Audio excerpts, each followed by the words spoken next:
I call this meeting of Hamtramck City Council to order. Today is February 13, 2024, and it's 7:03 p.m. Would the clerk call the rules, please? Councilman Rafai? Present. Councilman Musa? I'm sorry, Councilman Musa is not here. Councilman Sedman? Here. Councilman Mahmoud? Yes. Councilman Al-Samiri? Yes. Councilman Hassan? Yes. Mr. Mayor, we have a quorum. Thank you. Please rise for the pledge of allegiance. I pledge allegiance to the flag of the United States of America and to the republic which stands, one nation, under God, indivisible, with liberty and justice for all. Thank you. Do we have any community announcements? Should I do it now? Yes. Oh, Mr. Mayor, I just want to let everybody know the International Mother Language Day, which is Bangladesh has been celebrated since 1952, and people are from Bangladesh all over the world celebrate at the same time, which is Hamtramck City. We do it every year, and we are planning to do it on this 21st February, and I'm inviting city managers, Mr. Mayor, you, City Council, city official, and everybody else to observe with us to this special day for Bangladesh. Thank you. Thank you. Any other announcements? No, sir. Can I make a quick announcement? We do have early voting starting this Saturday.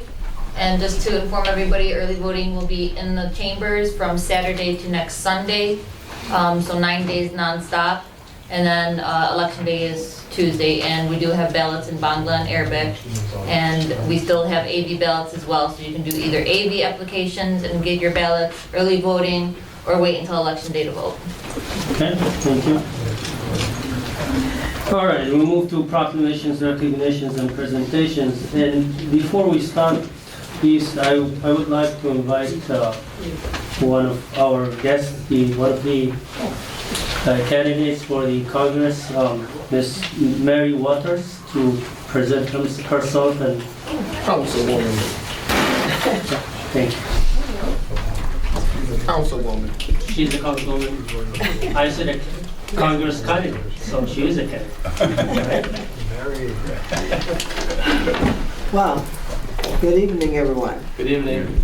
I am Mary Waters, an at-large member of the Detroit City Council. That means I represent the whole D. In fact, I represent a majority of the 13th Congressional District, I do believe. I wanted to stop by and introduce myself to you. I know that one council member did attend the press conference that I did out of here last week, but I said I've got to go and meet everybody.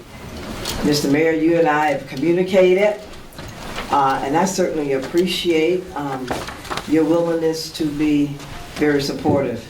And I look forward to having conversations with you all. I came tonight so that I can listen. I'll see what some of your concerns are and how you would like for me to proceed on your behalf when I get to Washington, D.C. I'm a former state representative as well. First African-American female floor leader in the history of the Michigan House of Representatives, where I served as now Governor Gretchen Whitmer's floor leader. She's now the governor, but I was her floor leader at one point. We were in the same legislative session.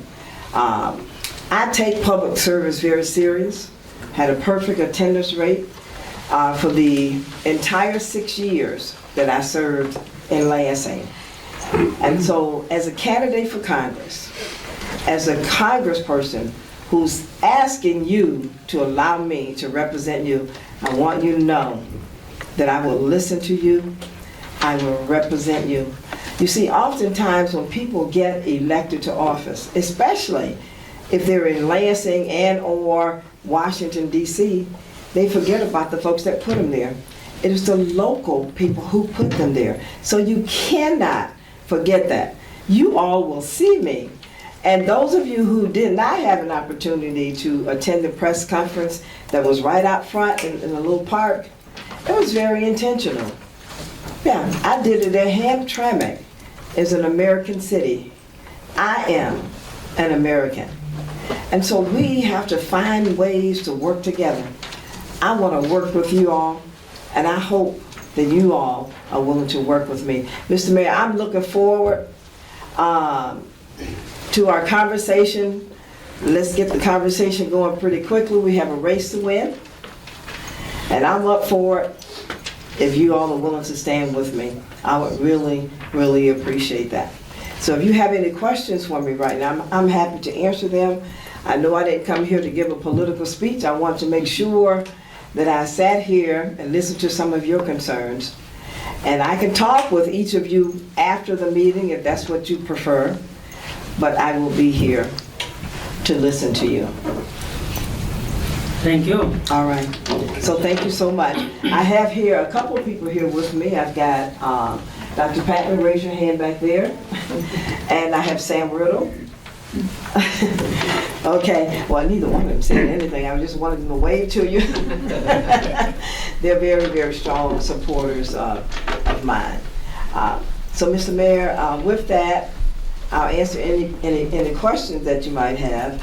But at some point in time, I'd like to just give you more information about the kinds of things that I like to work on when I get to Congress, in addition to hearing what your concerns are.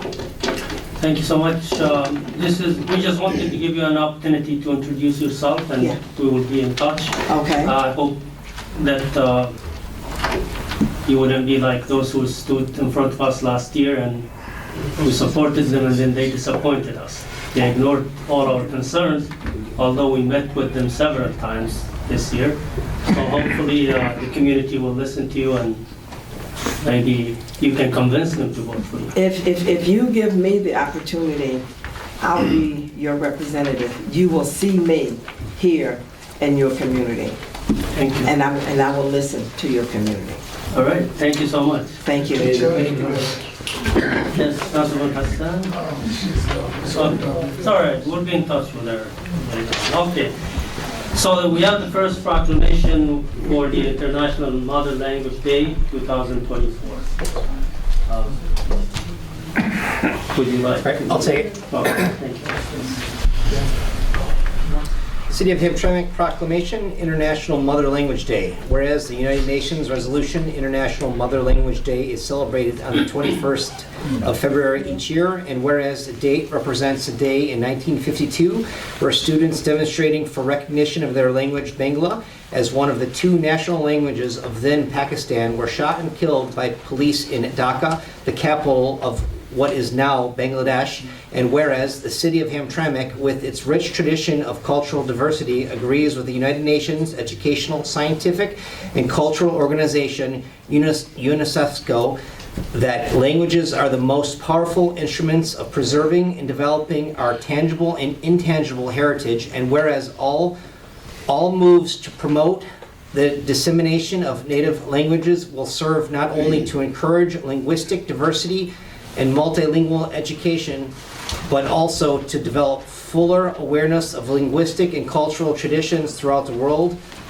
and to inspire solidarity based on understanding, tolerance, and dialogue, whereas this year we will join together in our hearts to respect and appreciate the cultures and languages that when combined make us better.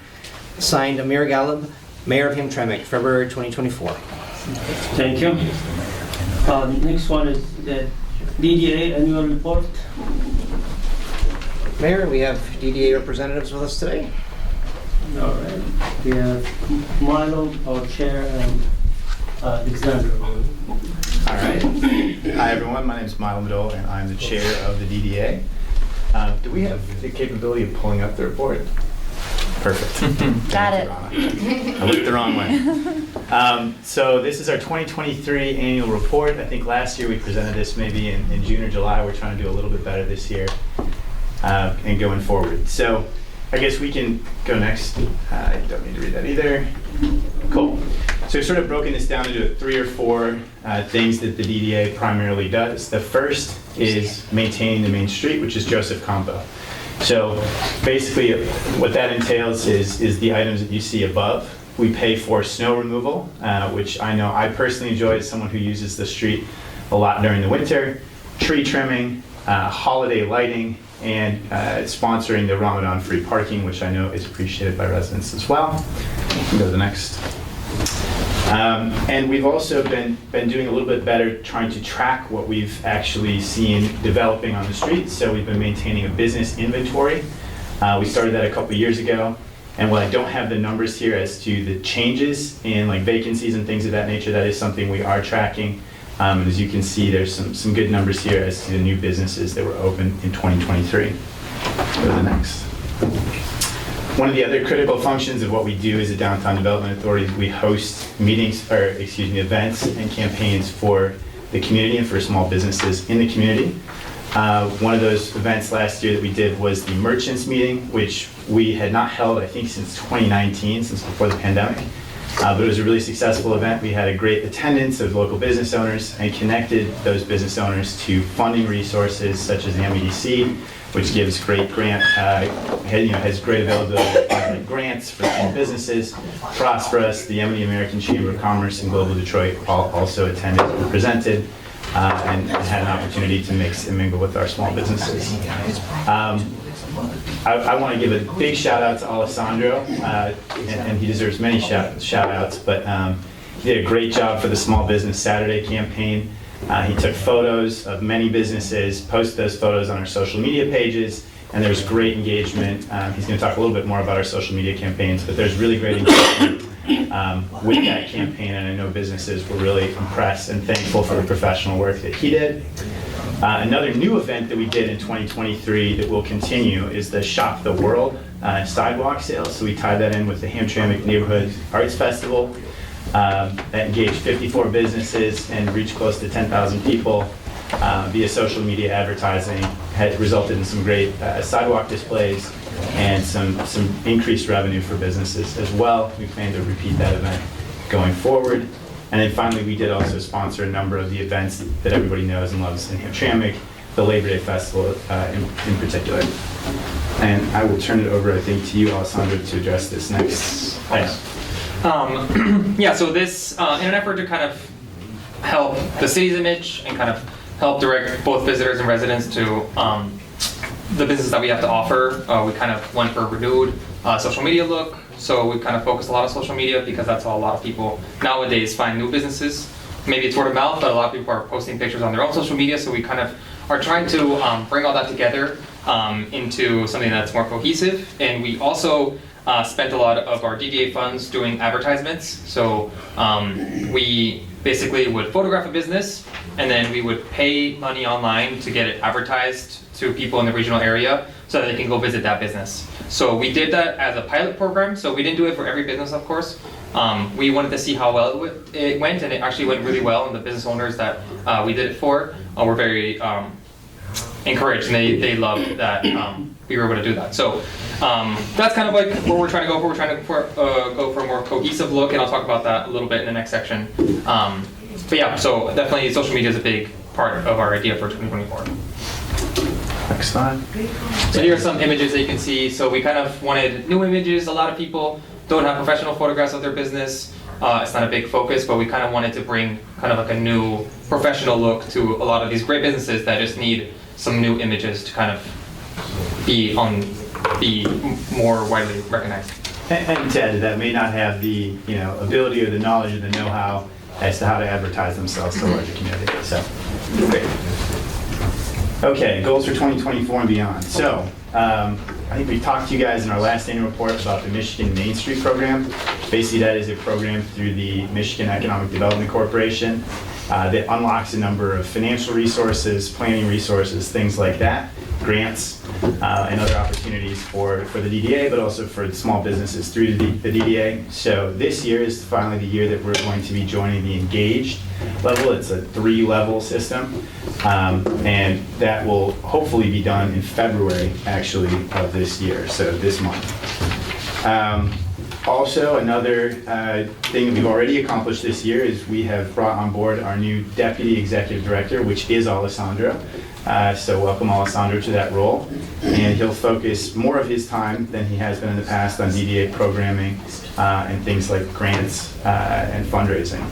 And then I think also if you could talk a little bit more about what's going on at City Hall. Of course, yeah. So we're kind of utilizing the interns that we have in City Hall. We have some interns that are given to us for the Michigan Works Department, and they kind of help out in different departments. And then we've been able to use some of them for help with kind of this DDA work and social media. A lot of them are younger, so they're more in touch with newer social media or what the young people are doing. So we're utilizing that. A lot of them are from the community and speak some of the languages that are spoken more widely in Hamtramck. So it's helping us kind of give a refreshed kind of image and helping to attract young people that are residents to kind of explore more of their own city.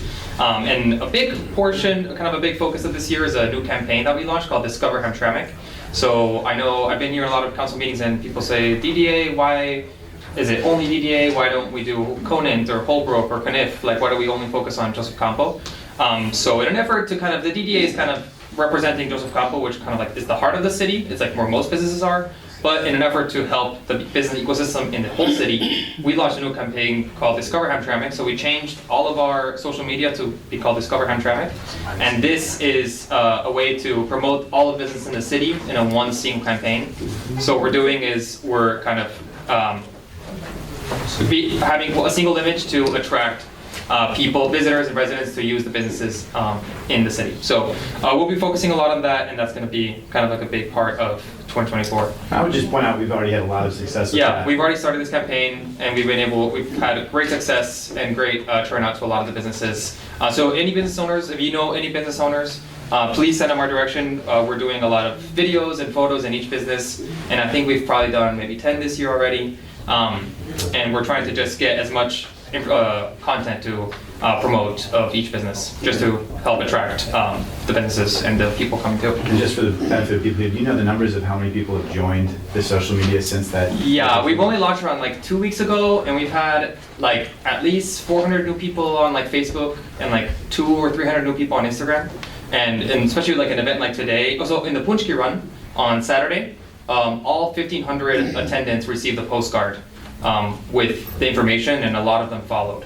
And now we're kind of doing a lot of more social media. So if like a business is going to post, they like include Discover Hamtramck into their messaging. So we need your help with any business that you think is struggling or wants some more promotion. Send us our direction. We do free photographs and free promotions, and that's going to be kind of, we want to get it up into a bigger stage, and then utilize that. Also utilize the soccer games that happen. We see a lot of complaints. The businesses say, oh, no one comes to my business, but all these people come to watch the soccer game. So we're trying to use that big stage and that big amount of people and send them to businesses in other parts of the city, such as Conant and Northern Campo. And yet we're working with the Hamtramck Parks Conservancy and Veterans Park, obviously I just said, with the soccer games. And our goal is to work on new banners and new signage and new physical infrastructure on Campo. All right, and to wrap up, I guess 2 final points and what to look forward to. This year we'll also be looking forward to setting up a nonprofit, which will help us to get tax deductible donations, something we haven't had the capability of in the past. And finally, just as a precursor to something you can expect to see coming, a lot of folks in the downtown development district are pretty fired up still to this date about the parking meters, and the DDA is working on a proposal to request some of that revenue be redistributed to the downtown development area. So that's, I guess, a summary of what we have done and what you should be looking forward to. Can answer any questions if you have them. Okay, thank you. Thank you. All right, so the next one is Planning Commission and Zoning Board of Appeal annual report. Thank you. Oh, okay.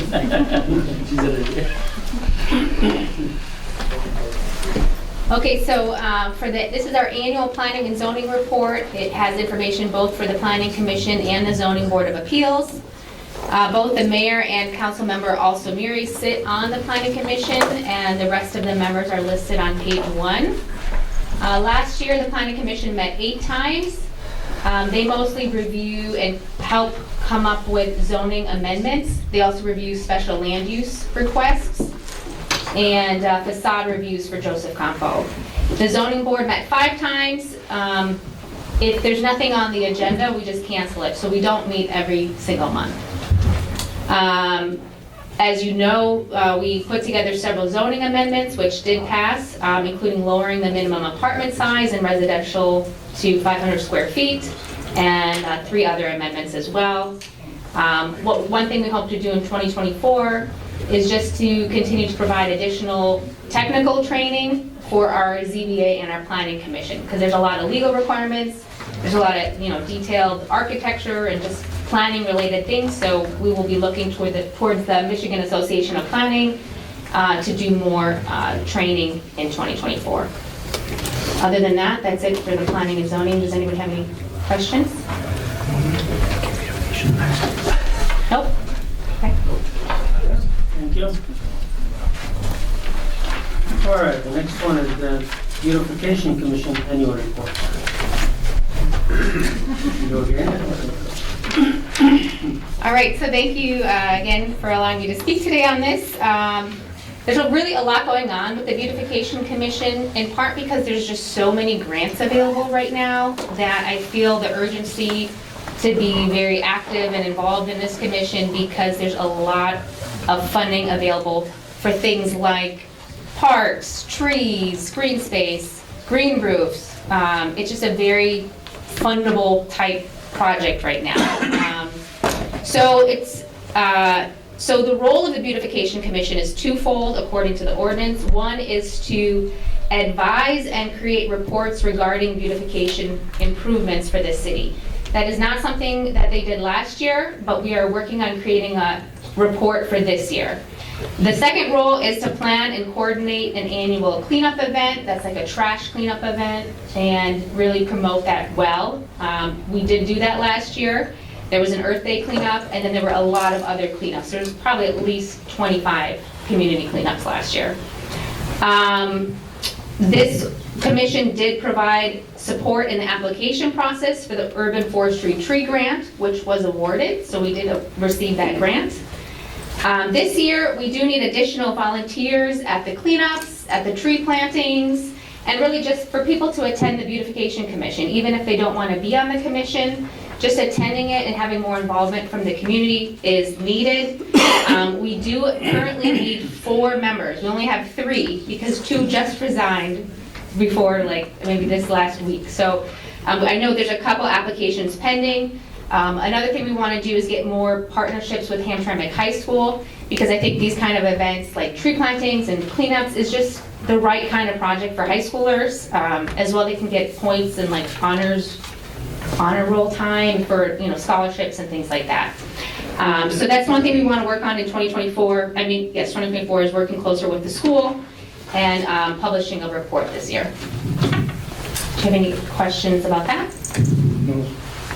Thank you. Thank you.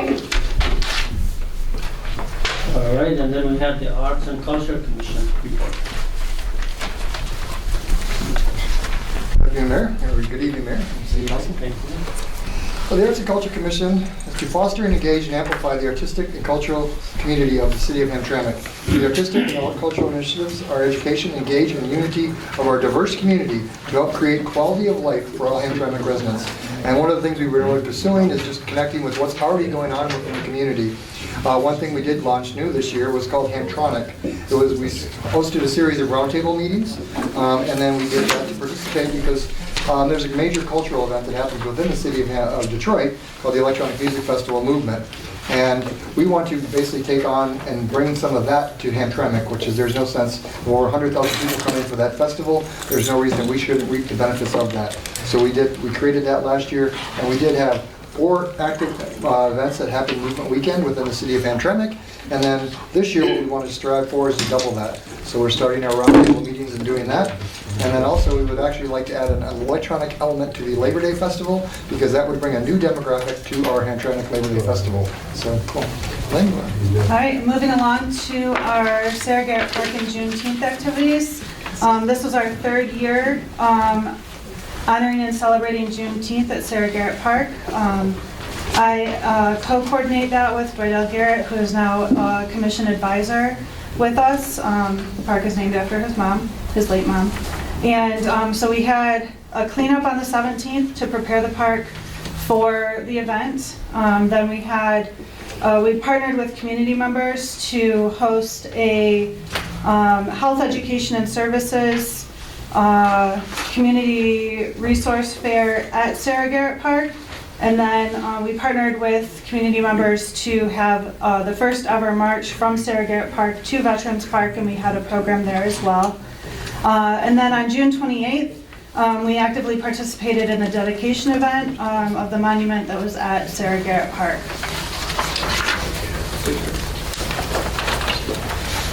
And moving along to our partnership with the Hamtramck Queer Alliance, in June we supported their celebration of Pride Month, which included a June 16th late night shopping, which included a pub crawl, and was very well attended by residents and visitors to Hamtramck. We also collaborated June 24th with the DCFC Pride programming. June 11th, Motor City Pride, we represented Hamtramck at that event in the parade. And then this year we plan on marching again with Motor City Pride and other events that are planned. Also, next, we're part of the Labor Day Festival. We do a booth. We are actually like a community booth where anybody from the community organizations, other commissions, city information, the DDA has been active with us. Having that just so people that come to the festival have something like a community liaison booth to know that we can be there. We'll also serve as an info booth. We hand out the maps and things like that and schedules for the entertainment for the Labor Day Festival, and it's been pretty growth. This was our third year last year, and we're already planning for what we're going to do and build up upon it this year. And that kind of turns into the Neighborhood Arts Festival, which is now going on to its 14th year. That's we get behind it and support it. It's a grassroots festival that's been happening in Hamtramck, and like I said, it's going on to its 14th year. This year we want to step it up. Last year we did an artist market in a Baker Street event space. We had almost 50 participants last year all throughout the city. What it is people who have a studio, whether it's a recording studio, art studio, or just want to set up on their front porch and show their art and get people commended, and we really are building up the grassroots on that. And we actually got good funding for it, and we had partnered, one of the main sponsors was the Downtown Development Authority, and we partnered to promote their new Sidewalk Sale Festival, just creating more of an ambience for people to, a destination for people to come into our city. And we'll see what happens with that. This year we're also focusing on redoing our website. We have our own website, which we just have more information, and we want to actually start. We're trying to get more grassroots foundation so we can raise money. So we're going to be probably doing some Hamtramck merchandise, promoting the city in a different way, virtually and beyond. So. Goals for this year is we really want to build up the team. We also want to build up just like with community connections. So the city is now doing art in the city hall. We want to get behind that and support that any way we can. We're also looking for any technical. We want to build up, and we need something for like the Neighborhood Arts Festival, more technical people like web developers and things like that. Because again, we're all a volunteer organization, so it's really hard to have the key people that put in the time and effort to do things like that. We'd also like to go after some more grants, like the Michigan Arts Council grant that we got 2 years ago. That was very fundamental in doing a 3-part series called From Our City, which was pretty successful. We're also continuing our partnership in a fiduciary with Hamtramck Community Initiative. They serve as our fiduciary, financial fiduciary, so that we can do funding and banking and things like that, so we're not strapping into the city's resources and tying them down. So if you guys have any questions, or if you got anything else you'd like to recap on? Thank you guys, appreciate it. All right. So the last one in this section is Conan Street Design Concept, Pedestrian Safety and Traffic Calming. Paul Arbiel, Senior Principal Planner, Mechanic. Mr. Mayor, we have Mr. Urban here, along with, this is a CED project as well, here to talk about some street calming concepts on Conant. This is going to be a later on resolution tied to this in an application for a grant. Go ahead. Thank you. Thanks for having me. My name is Paul Arbiel. I'm one of your planning consultants. And as the city manager just mentioned, I'm talking about I'm here to introduce the concept of traffic calming at Conant and talk about some possible solutions, and then later you will hear about ways that CED is strategizing to implement some of these things that I'm talking about. So if I could have the next slide, please. So Conant is about 64 feet wide, and my understanding is that the city is already aware that that the street moves, the automobile traffic on the street moves too fast, which creates some dangerous conditions, especially for pedestrians. And there's a lot of things that contribute to that. But the fundamental underlying thing is that the street is designed for the efficient movement of cars and nothing else. And so there's not enough pedestrian connection. The lanes are not marked incredibly well, and there's just so much space that although it is striped essentially as 2 lanes, a travel lane in each direction and a parking lane, there is almost enough room for at least 2 cars abreast as you're traveling, which causes a lot of safety issues. Next slide, please. And so again, just to emphasize that the speed that cars travel on streets is highly related to how safe a street is for a pedestrian. So there's some statistics there about the correlation between the speed a car is traveling, how fast or how soon that car could stop if it had to stop for a pedestrian, and the chances that the pedestrian would survive that collision if it occurred. Basically, managing the speed is one of the most effective ways to ensure pedestrian safety. Next slide.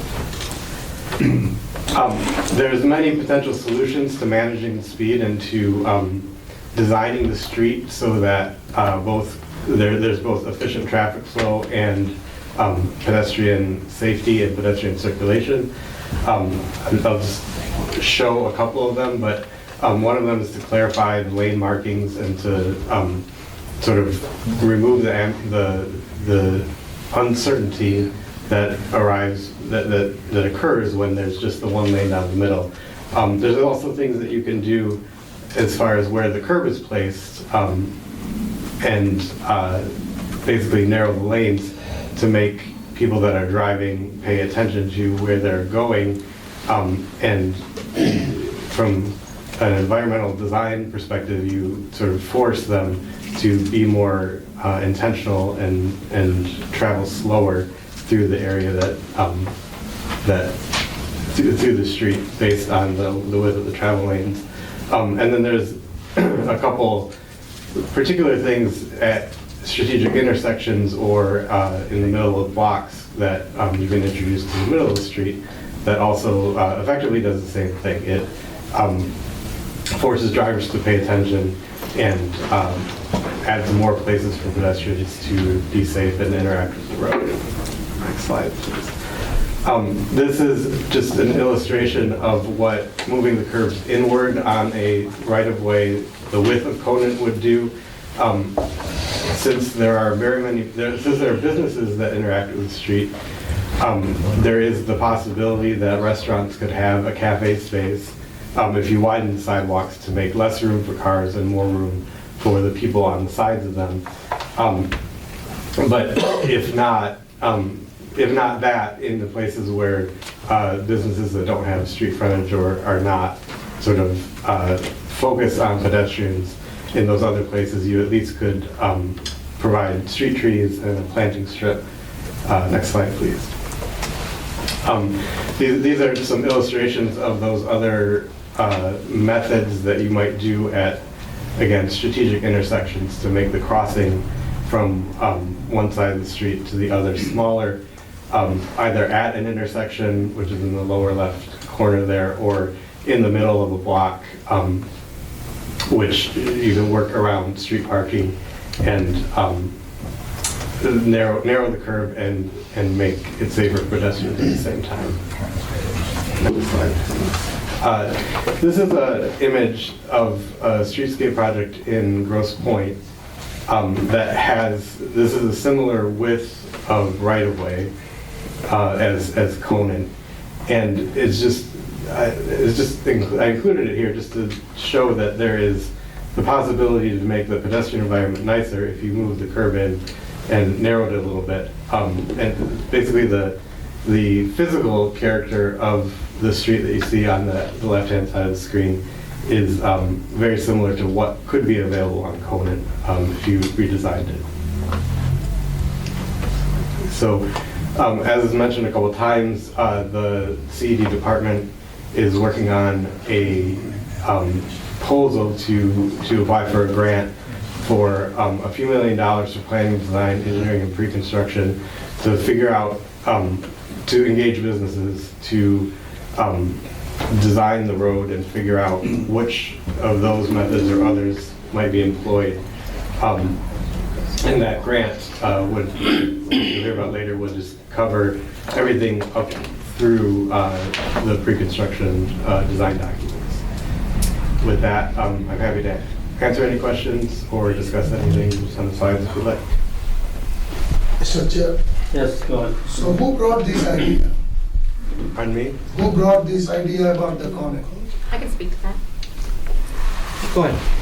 Yeah, so there was recently a council meeting where there was talk about the traffic, the pedestrians, and wanting to add speed bumps. But you can't add speed bumps on a county road. So I asked him to put this together as an alternative other than speed bumps, because that wouldn't be a possibility. Okay, you guys don't know the Conan history. Conan was the ghost town. Bengali and Yamini developed this one. They want to keep as it is what we have. They don't want to destroy their business. Just want to let you know. Yeah, it's a completely disaster will be there. Look for the 2 billion grant money, somebody want to eat, and we have to suffer it. Thank you. Mr. Chair, Yes, I got a question. As you know, that corner from Carpenter all the way down to our city limits, it's actually divided with the city of Detroit. Is there any plans that if this goes through, if the council does approve it, is there any talks with the city of Detroit? Let me take that. So this is going to be tied to another resolution later that we're going to talk about a little bit more, but I guess I'll just jump into that now. So we intend to bring another resolution to apply for a grant for basically a full-on design of Conant all the way from basically Carpenter to Holbrook. And this would be eventually, hopefully, a conjunction with Detroit and the county in hopes of someday being able to redesign all of it in its entirety. But obviously, there would be a heck of a lot of cooperation between the two cities and the county to do that. This is not a small project, hence the grant ask is millions of dollars, because there would be a lot of engineering and a lot of cooperation involved in this. And this is just the very, very beginning of that. But, you know, this is the hope of a start of what could be a very, you know, beautiful streetscape for Conant, you know, in the future. You know, I mean, in my opinion, Conant's been fairly, I mean, we did re-blacktop it a couple years back, but other than that, in my opinion, Conant's been fairly ignored. I would like to see it completely redone for all those businesses. I think they deserve it, and this is our start at a stab of doing that. okay, thank you. I guess that's all, thank you. Thank you. All right, so we move to the additions and deletions to the agenda. Do we have any? No, sir. All right, then we move to the public comment. Thank you, Mr. Mayor.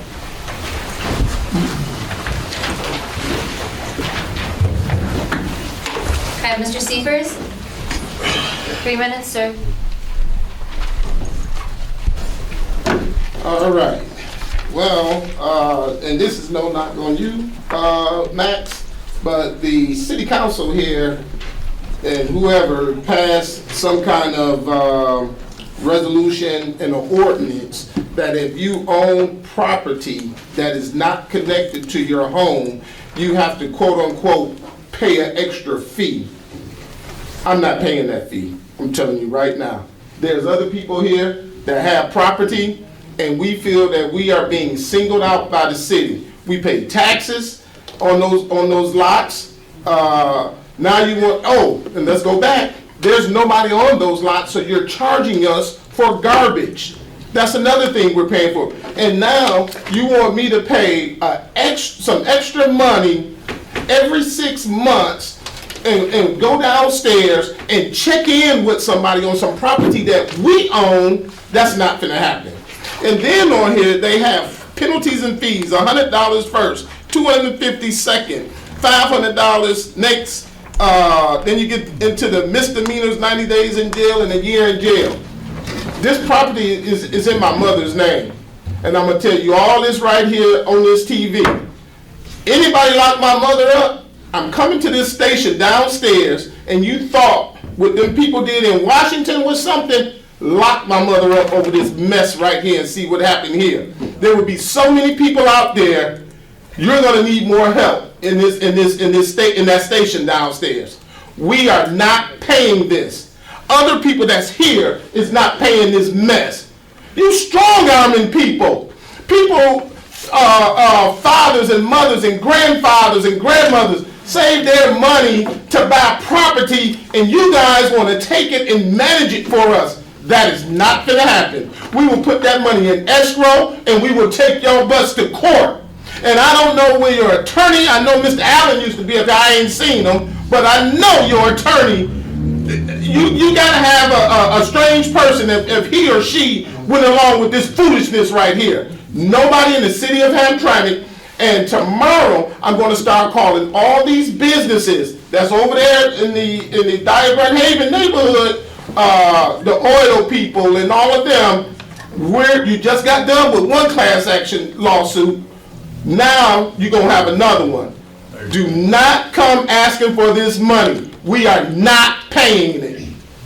City Manager, can you address that, please? Because we talked about it last time and we said we would do something about this. Yes, I've talked with Mr. Seifers on this. Unfortunately, the lot in question is not one of the exceptions. This is a lot on Kniff, so it does not fall in any of the exceptions. It's literally right in the middle of a commercial district. So we will continue to talk to Mr. Seifers about this and see if there is some sort of resolution we can reach on it. That's the best I can offer at this point. I'm familiar with the topic. The other gentleman that Mr. Seifers, that joins Mr. Seifers today, I'm hoping to find some resolution with. There's no resolution. He potentially might develop, but I don't know. We'll see. I tried to develop in Sir, I'm Hamtramck. sorry, you have to speak as a public comment. Did you sign one of these letters? He's not, I believe he did. No, I didn't, ma'am. Oh. You can ask the mayor if you can speak. Mayor, may I speak? Yeah, go ahead. Okay, I tried. Come on. I have a property at 5194 Everline, 5200 Everline, 5195 Everline. Back in 2016, when I tore the property down, one of the houses, I tried to build a house. They told me no. So now I get a letter in the mail stating basically I pay my property taxes, but now I have to pay $200 every 6 months to register it as abandoned or vacant, some ordinance that you came up with. My parents are from Hamtramck. I'm from Hamtramck. I graduated Hamtramck High School in 1997. So I still own property in Hamtramck, and I just don't understand. You know, I know now we have new developers here, but back in 2016, when I tried to apply to build a house there and what I was trying to do, they told me no. Mr. Mayor, if I can just, I am very still optimistic that maybe we are in communication, me and this gentleman here, on this topic. We are in communication, but I do not want to build nothing. I have cars. What I did was they sent me a ticket in the mail, said I had cars parked on the grass. So what I did was I took up all the grass, I put gravel down. So I gravelled the whole lot. It cost me $2,500 to gravel it from the front of the property to the back, so I can put my cars on. I'm a collector. I own a couple collision shops. So that's what I did. So now they tell me you can't have the cars. You can't have the cars on this grass. You can't have it on the gravel. I don't understand. Gravel, that's what they make concrete with. What's the problem? So that's why I came here today with Mr. Seifers, because I just don't understand what's going on. So now I got an ordinance, now I got to pay $200 every 6 months, plus my taxes on the properties. We're going to put that money in escrow and get an attorney. That's what we're going to So, do. thank you. So when we passed that resolution, the intention was to target those buildings, vacant buildings. We didn't even think about the lots. And I talked last time about a person can afford buying a lot for 10, 20 grand, but there's no way that everyone can develop the lot for 300,000, 400,000. So I think we should do something about the vacant lots, because people have the right to own lots, but we can't force them to borrow hundreds of thousands to develop the lot, or we will charge them. So that's my opinion on this. We have to work on something to, I mean, like I said, I can own a lot for 20, 30,000, I can afford buying it, but you can't force me to develop it for 500,000, 600,000, or you're gonna keep charging me. I'm against that, and I think we should come up with something to exclude those, vacant lots. So we will talk about it and see what we can come up with. Next. Thank you. James Ryan, is it? James Ryan. Ryan from Grosse Pointe Woods. Welcome.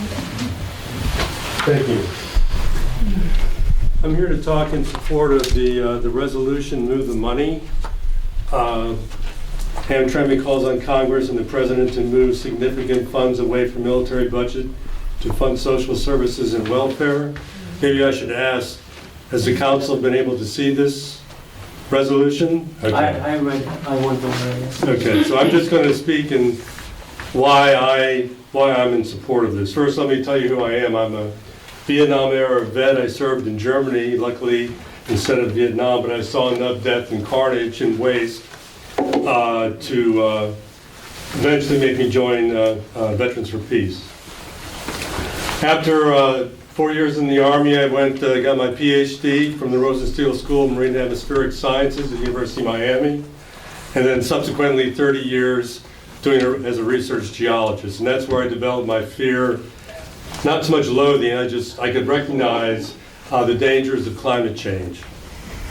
So in 2016, I moved back to Detroit, and I got a position as an adjunct professor in the Department of Environmental Science and Geology. And I've been writing papers about climate and also the geology topics. But okay, why do I support this particular resolution, which is being introduced in other cities around the country? First, based on my experience as both a veteran and a research geologist, I'm much more concerned about climate change than I'm worried about Russia and China. President Biden and Democratic Congress took measures with the Inflation Reduction Act to work on climate change. But the amount of money that's in that bill is like less than 1/20th of what we're spending annually on the Department of Defense. We spend more, the Department of Defense, on our Army and Navy and Air Force than the next 10 countries combined. And in fact, if we were to half our budget, and we're not calling for that, we would still be spending more than Russia and China combined. Now, the reason why we're spending all this money, which I consider waste, is because of essentially legalized bribery. Half of the Department of Defense budget goes to private contractors, and according to Open Secrets, since 2005, they spend more than $100 million annually on lobbying. So give money to Congress, Congress gives money to contractors. So in closing, I urge you to vote in support of this resolution, to move forward this huge Pentagon budget to fund social welfare. And as a geologist, I think fighting climate change and adapting to it is a very major social welfare project. Thank you. Thank you. Thank you. John Harrison, Hamtramck resident. Hello, thank you. I'm here to speak in favor of Resolution 2024-22, the Move the Money resolution. I'm a third-generation union worker. I live in Hamtramck. My grandparents are from Hamtramck, worked in the plants, and my mom's a public school teacher. And as we know, our public schools, they lack money, and the first to be cut is the public schools and the teachers and the parents' aides.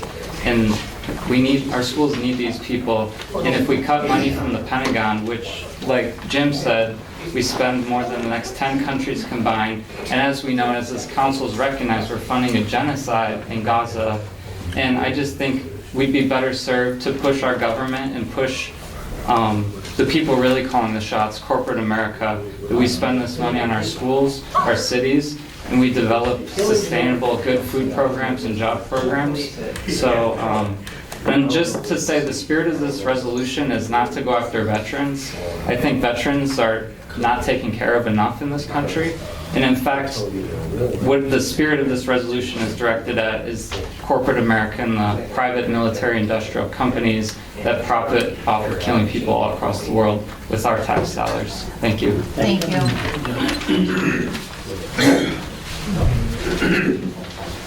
Is it Tobin's Derek? Is that how you pronounce it?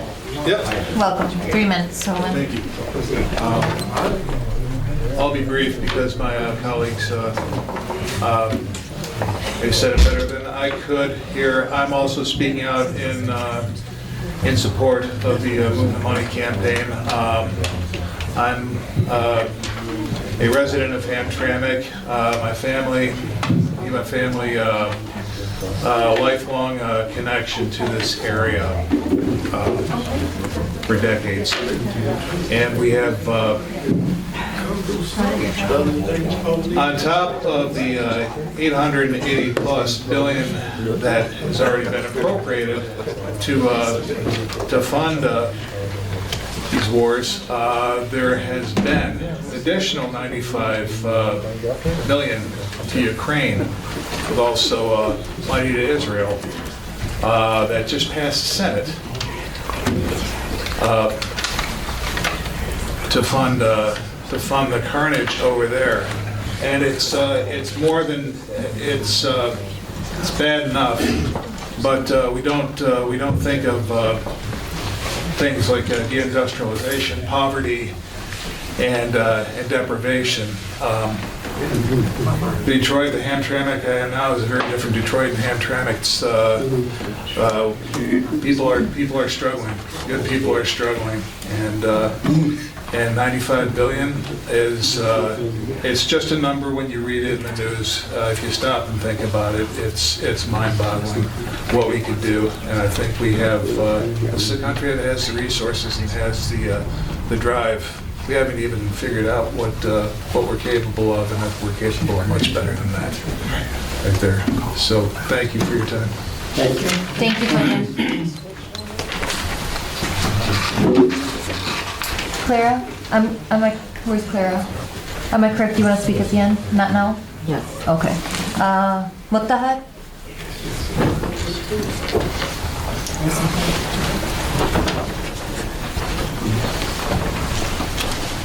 Assalamu alaikum and good evening.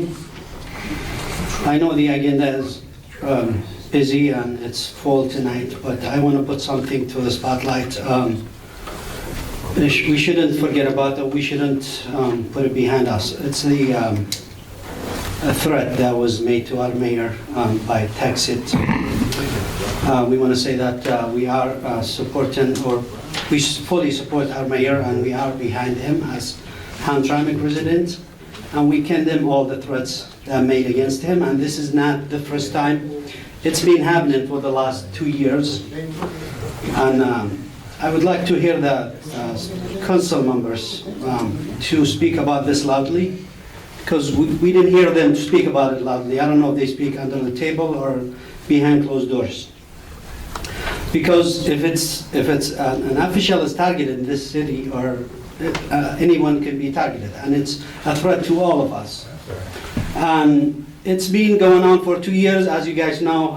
Like a while ago, there was an accusation against the mayor was on social media by former city officials and a famous person, and we didn't hear anyone condemn this or talked about it. And this is a serious issue, and we need to speak all loudly against this. This is on this topics. On the other topics about the vacant lands, I think it's too much when you charge a person that's this much for having a vacant land, or you force him to build it, or to pay this much on this vacant land. I own some properties on Detroit, and I pay $35 for summer tax and $8 for winter tax. So make something fair for these people.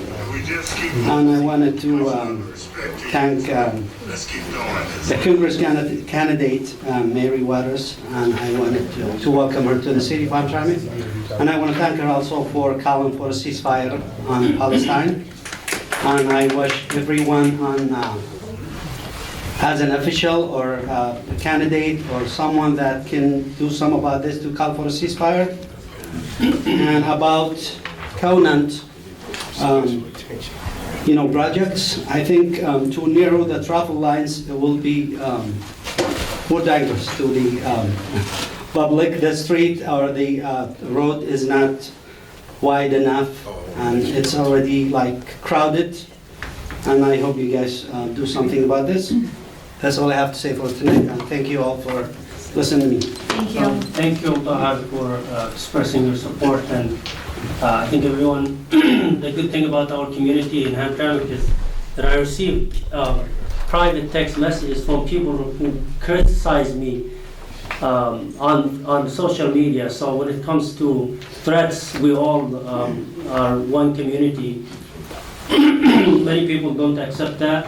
And I would like to take this opportunity and thank our police department for doing a great job in cooperation and coordination with the FBI agent, whom I have a meeting coming soon to, I would like then to take that opportunity to show them more stuff that I've been receiving over the past 2 years, but it doesn't stop me from serving the community and or changing my viewpoints about anything. We accept to serve the people, and we are public servant, and it comes with challenges, so nothing will stop me. So thank you so much. Mr. Chair? Yes. I want to add one thing that it's not the only mayor that had a threat. I also have a threat. Our police department are investigating, and also, like you mentioned, FBI are looking into this, and hopefully they will find out who are those individuals, and they will face the law. So. Yeah. Thank you. Danielle Bridiger.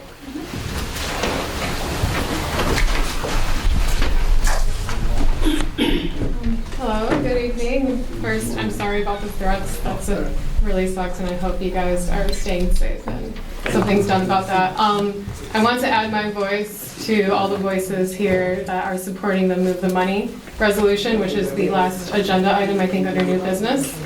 And I wasn't initially going to speak tonight, but I felt moved to because this is a big deal, and also I felt like it's really sensible to bring this up to you guys. So I am a homeowner. I live right on Trowbridge Street, and when I think about spending the rest of my life here in Hamtramck, I think about what if I have children, and what are the public schools going to be like? What resources will Hamtramck offer to families, and so forth. And so these are all, public services, amenities, welfare programs that are really, really important to this city, and that's the vision I have about Hamtramck. And seeing you guys all here today, I know you guys also have a vision about Hamtramck because that's why you're on city council, that's why you were voted on city council, and that's why you represent the people. And this money that we're talking about that needs to be moved, that's the people's money. We pay taxes. Everybody pays these taxes. And it goes towards weapons of war, of destruction, of killing people, essentially, when it could go to supporting our own communities. And so I think it's really, really important that we take a stance and we show the nation that Hamtramck is one of those cities that supports moving the money. This is being introduced in other cities right now, but it hasn't happened yet. Not a single city has yet passed this resolution. So I would encourage my city council members to do that. Thank you. Thank you. I do have one from our famous Mr. Bill Meyer. Dear Council and Mayor, let me start the timer, just in case. Dear Council and Mayor, sorry I can't be at the meeting to speak in person, but here's a few points I'd like to express. First of all, Councilman Sedman's campaign sign that legally should have been removed 4 months ago is still standing on the corner of I-75 and Caniff. We removed that sign today. That is no longer up. Also, there is a talk going around again about a councilman, or maybe two, who are not legal residents of Hamtramck. Although I never agreed with the resident rule for candidates, it is still against the law to be an elected official if your primary residence is not in Hamtramck. And you probably know who you are. So what's the right thing to do about it? In reference to the Mother Language Proclamation, I would like to encourage folks to visit One Hamtramck's huge Bangladesh mural on Carpenter that displays the Bangla alphabet, symbolic of the struggle and lives that were given to save the Bangladesh language and alphabet during their liberation war of 1971. Also, in reference to Conant Street design, make sure you don't hire the same parking meter company we have on Joseph Campo.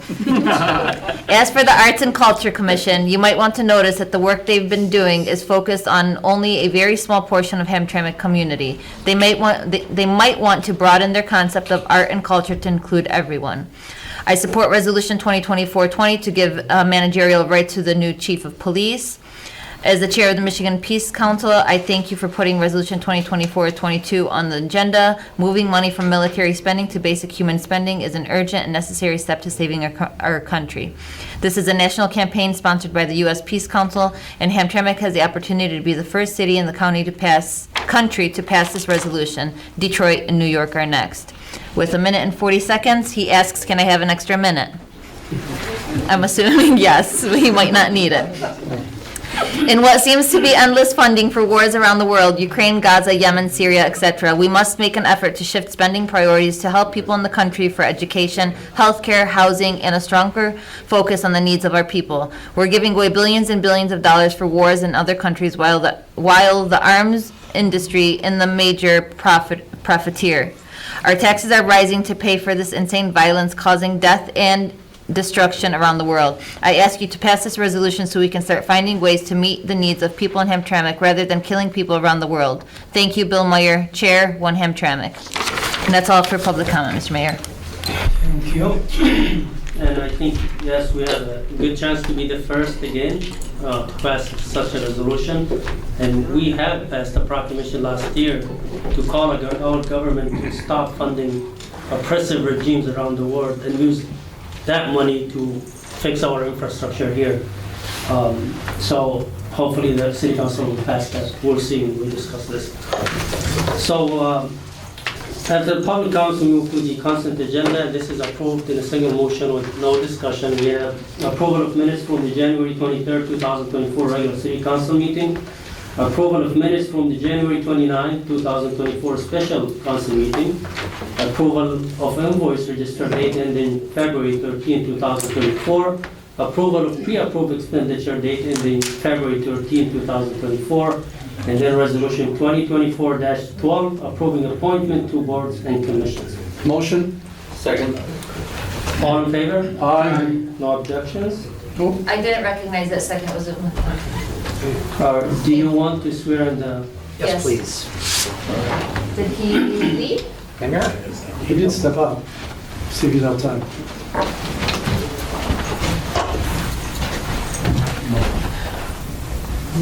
Gone? They quit. Had enough. We'll see if he comes back. Shortest appointment in history. No, he'll come in. Okay. All right, then we move to the public hearing, and we have one item there, Resolution 2024-13, adopting a fine project planning document for water system improvements and designating an authorized project representative. Motion. Second. And this is to start the, To open the hearing? yeah. Okay. I have Tiffany here to touch on that. Good. And John. Tennessee. Our other John's sick today. Yeah.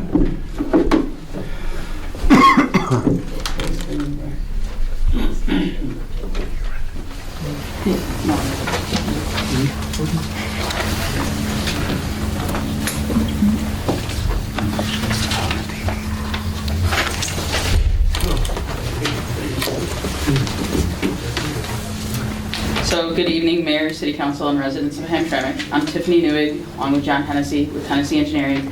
We'll be covering the Drinking Water Revolving Fund Project Plan as part of the project plan requirement. Next. So this evening, we'll go over the Drinking Water SRF loan program to include the overview of the Drinking Water SRF program, drinking water quality problems to be addressed, the project plan timeline, the project scope, the project cost, and the social and environmental aspects. Next.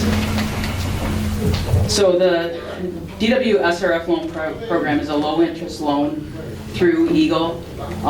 It's typically a 20-year loan at 1.875%. So that's what it was last year. The city of Hamtramck will qualify for significantly overburdened status where you would be eligible for a 30 or 40-year loan if you wish to do so. However, that's not required. The drinking water SRF project plan must be submitted by May 1st, 2024 to be considered for the 2025 fiscal year funding. So as you guys are all aware, the lead and copper rules were amended and adopted in 2018 by Eagle so that all lead and galvanized service leads must be replaced from the main to the meter or 18 inches inside the home or building. So Eagle currently requires that each community must replace 7% of the lead and galvanized service leads each year by 2041. That is expected to possibly decrease. EPA has pushed out recommendation to try and get that, to lower that for, to decrease it by 10 years. So we could be looking at a 2031 timeline, but that hasn't officially passed yet. So Hamtramck is required to replace 7%, like I said, to not exceed the, to replace 7% due to the October 21 lead exceedance level. So this is currently 366 service lines per year. So the water main in the city is close to 100 years old. A typical useful life of the pipe is about 75 years old. So we're definitely well past that. Much of the city has built in the pipe as shown in the picture below. And this has not changed. We recently opened up a pipe on Buffalo. One of the contractors sent me a picture, very similar picture of what's going on as we do repairs around the city when we have a water main break. So I usually try to ask for pictures of water main so I can see, you know, what we're dealing with. So this does result in a decrease in some of the water pressure that we do have in the city because of that. So the city has a goal to replace at a minimum 3% water main per year. So the intent to apply applications were submitted to the drinking water SRF program for multiple projects. The draft project plan was advertised on January 23rd, 2024 via the city website and Facebook page and began its 15-day minimum public comment period on January 23rd.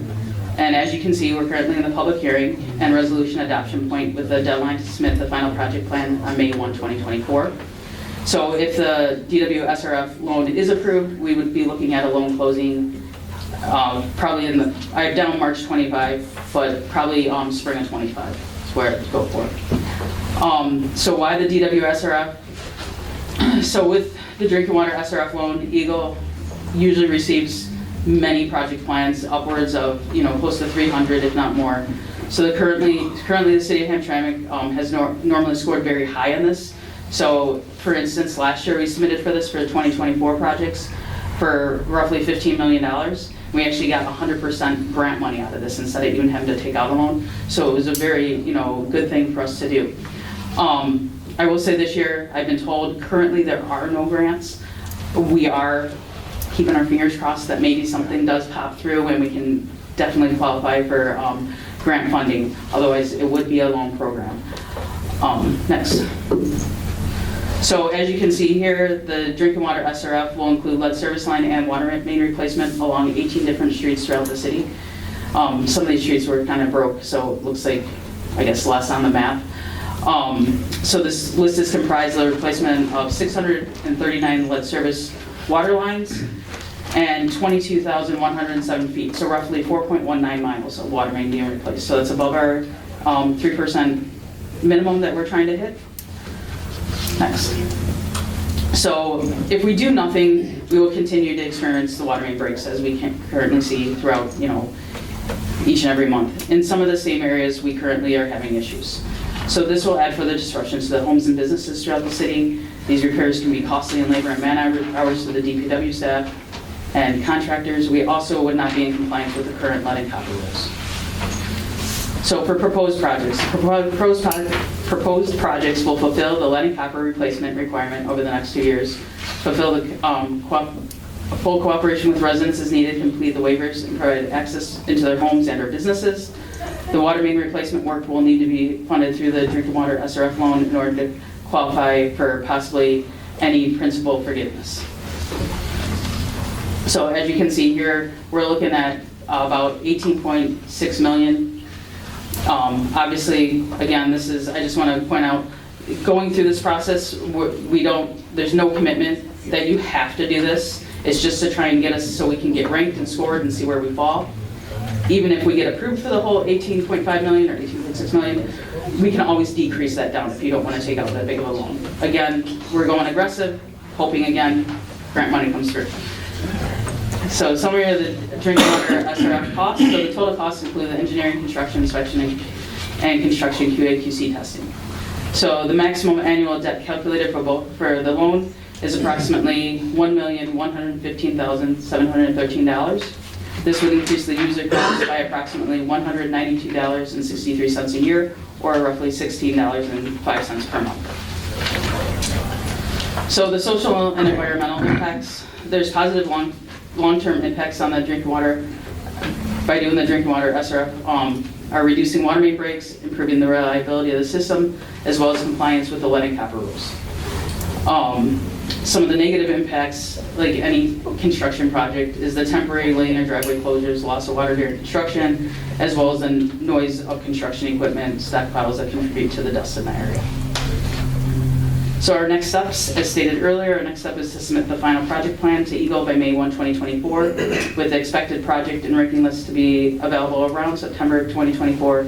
If the DWRF loan is approved, we are looking at a loan closing date of spring 2025 and trying to start construction as early in the spring of 25 as we can. And one thing I would add, Mayor and Council, is that although we don't think that we'll be able to get 100% grant, I think we are eligible for substantial loan forgiveness, which is in the range of 30 to 35%. But we'll have to see how our ranking comes out. And we'll bring that in front of Mayor and Council before that decision is made. But the loan forgiveness, the way that works is it works at the very back end of the loan. Just so everyone's aware. So at this time, we'd like to open the floor to any questions. Please state your full name and address. And that's for the public. Yeah, it's for the public hearing. I have to report that. That's why. The city of Hamtramck, water is drinking, that's no issue, right? Some people call about the drinking water, tap water. Is there any, do you guys have any recommendation to say water, drinking water, or tap water for the city of Hamtramck? So the last time we had a lead exceedance level was in October of 21. We haven't had that since. Okay. So are you planning to do another one? Testing? We test it every annually. Yeah, exactly. Okay. All right, thank you. Tobin, did you want to speak on the?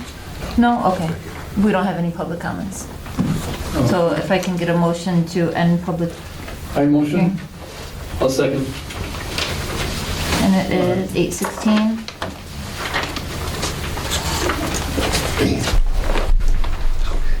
Any further discussion for this by the council? Vote. Councilman Rafai? Yes. Councilman Sedman? Yes.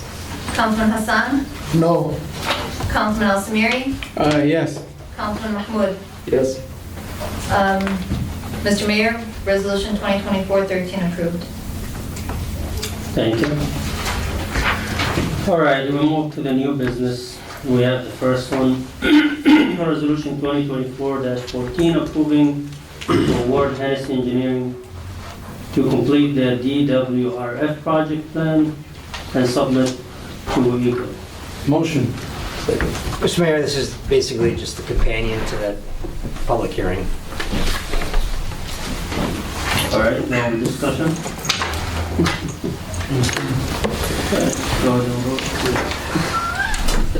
Councilman Councilman Sedman? Yes. Councilman Mahmoud? Yes. Councilman Hassan? No. Councilman Al Samiri? Yes. Councilman Rafai? Yes. Mr. Mayor, resolution 2024-14 approved. All right. Next one is resolution 2024-15 approving the 2024 water main Hamtramck ARP grant design proposal. Motion. Second. Tiffany, this one's yours too. Yeah. You can just stay up there. So, good evening again. So the city put in for earmark grants, so $5 million for water main replacement, $5 million for lead service line replacement. That grant was awarded, and accepted by the city. So now what we're doing is putting out so we can complete the design, so we can get it out to bid and get contractors working this year. This is the two from the grant, or from the state of Michigan. That's correct. Through Abe and Senator Shane. Yeah, so this is to replace we're gonna do 6 water mains projects down in the southeast corner of the city, replacing approximately 252 service lines with that, and then also additional 174 service lines, approximately. Mr. Chair. I got a question now.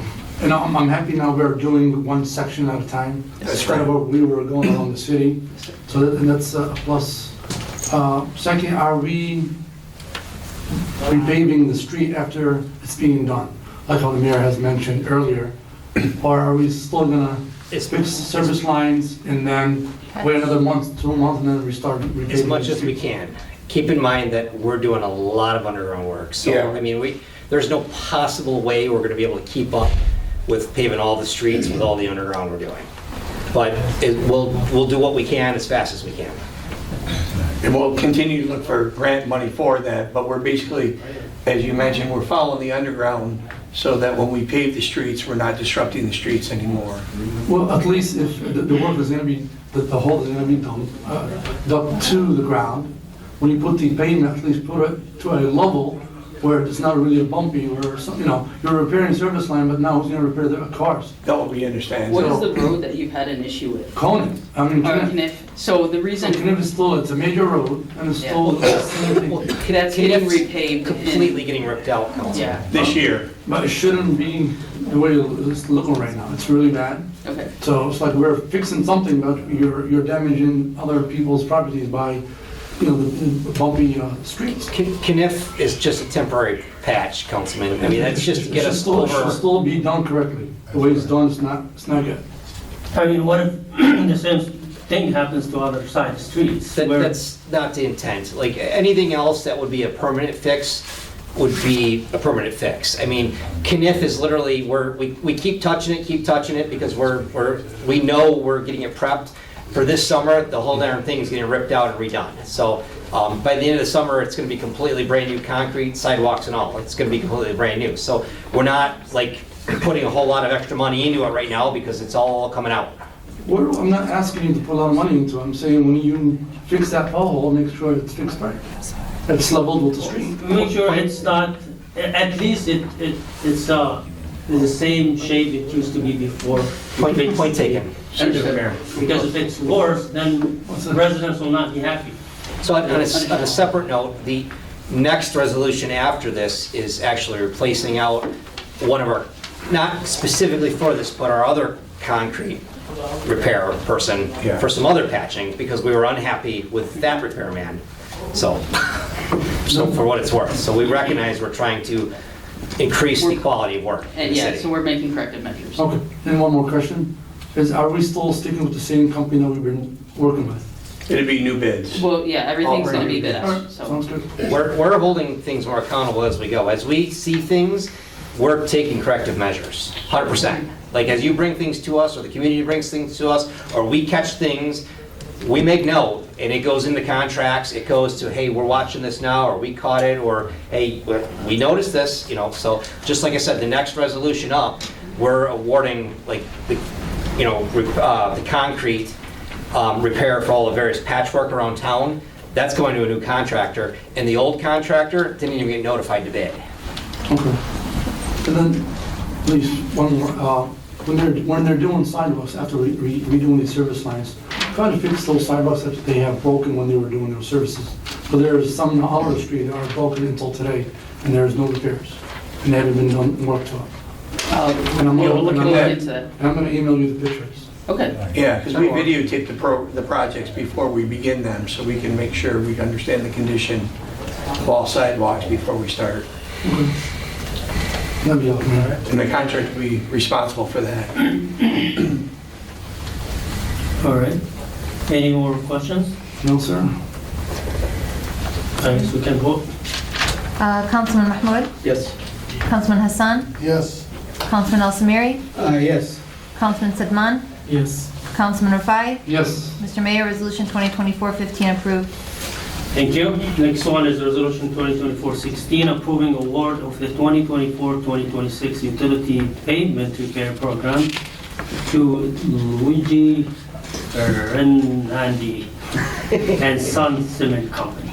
Motion. Second. All right, discussion, or do you wanna? Yep, so we put this out to bid.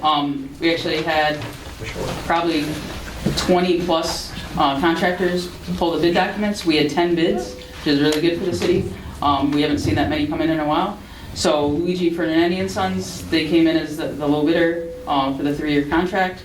So I did the reference checks on them with other municipalities around the area. They've all highly recommended them, so we decided to make that change and go with the new contractor this year. Okay. Questions? No, sir. Councilman Sedman, Yes. Councilman Rafai, Yes. Councilman Mahmoud, Yes.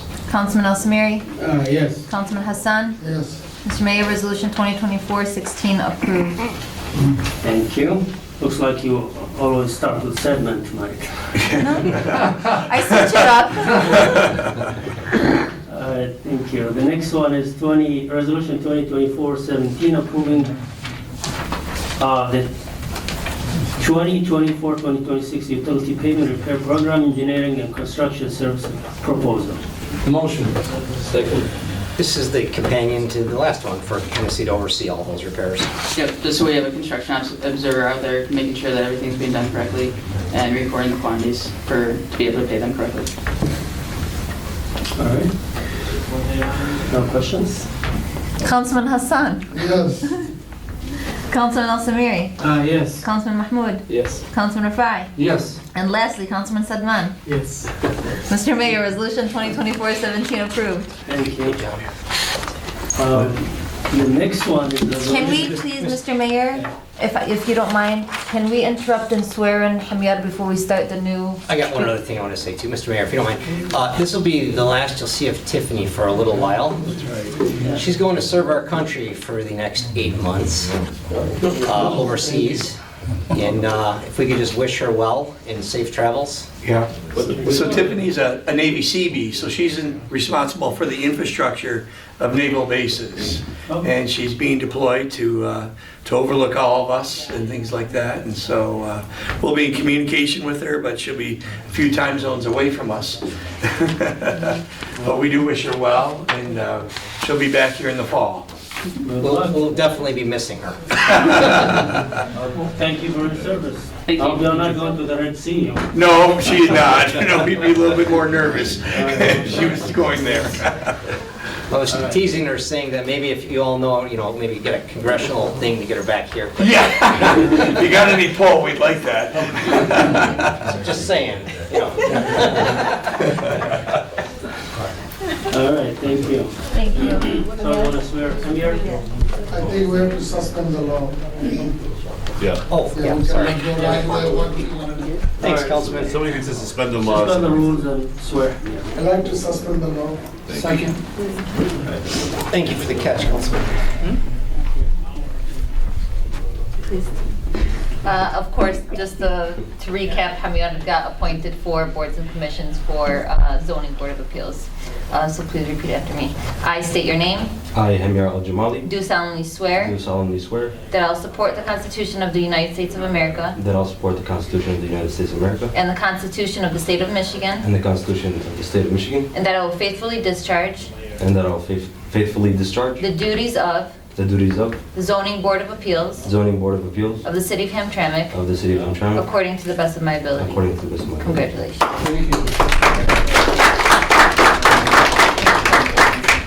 We thought we scared you off. Actually, I had no idea I was being sworn in. Congratulations. All right. So we get back on track. And we have the next resolution, 2024-18, approving award of website design and maintenance to STG. All right, Mr. Mayor, I got Omar here to... I need a second. Motion? Second.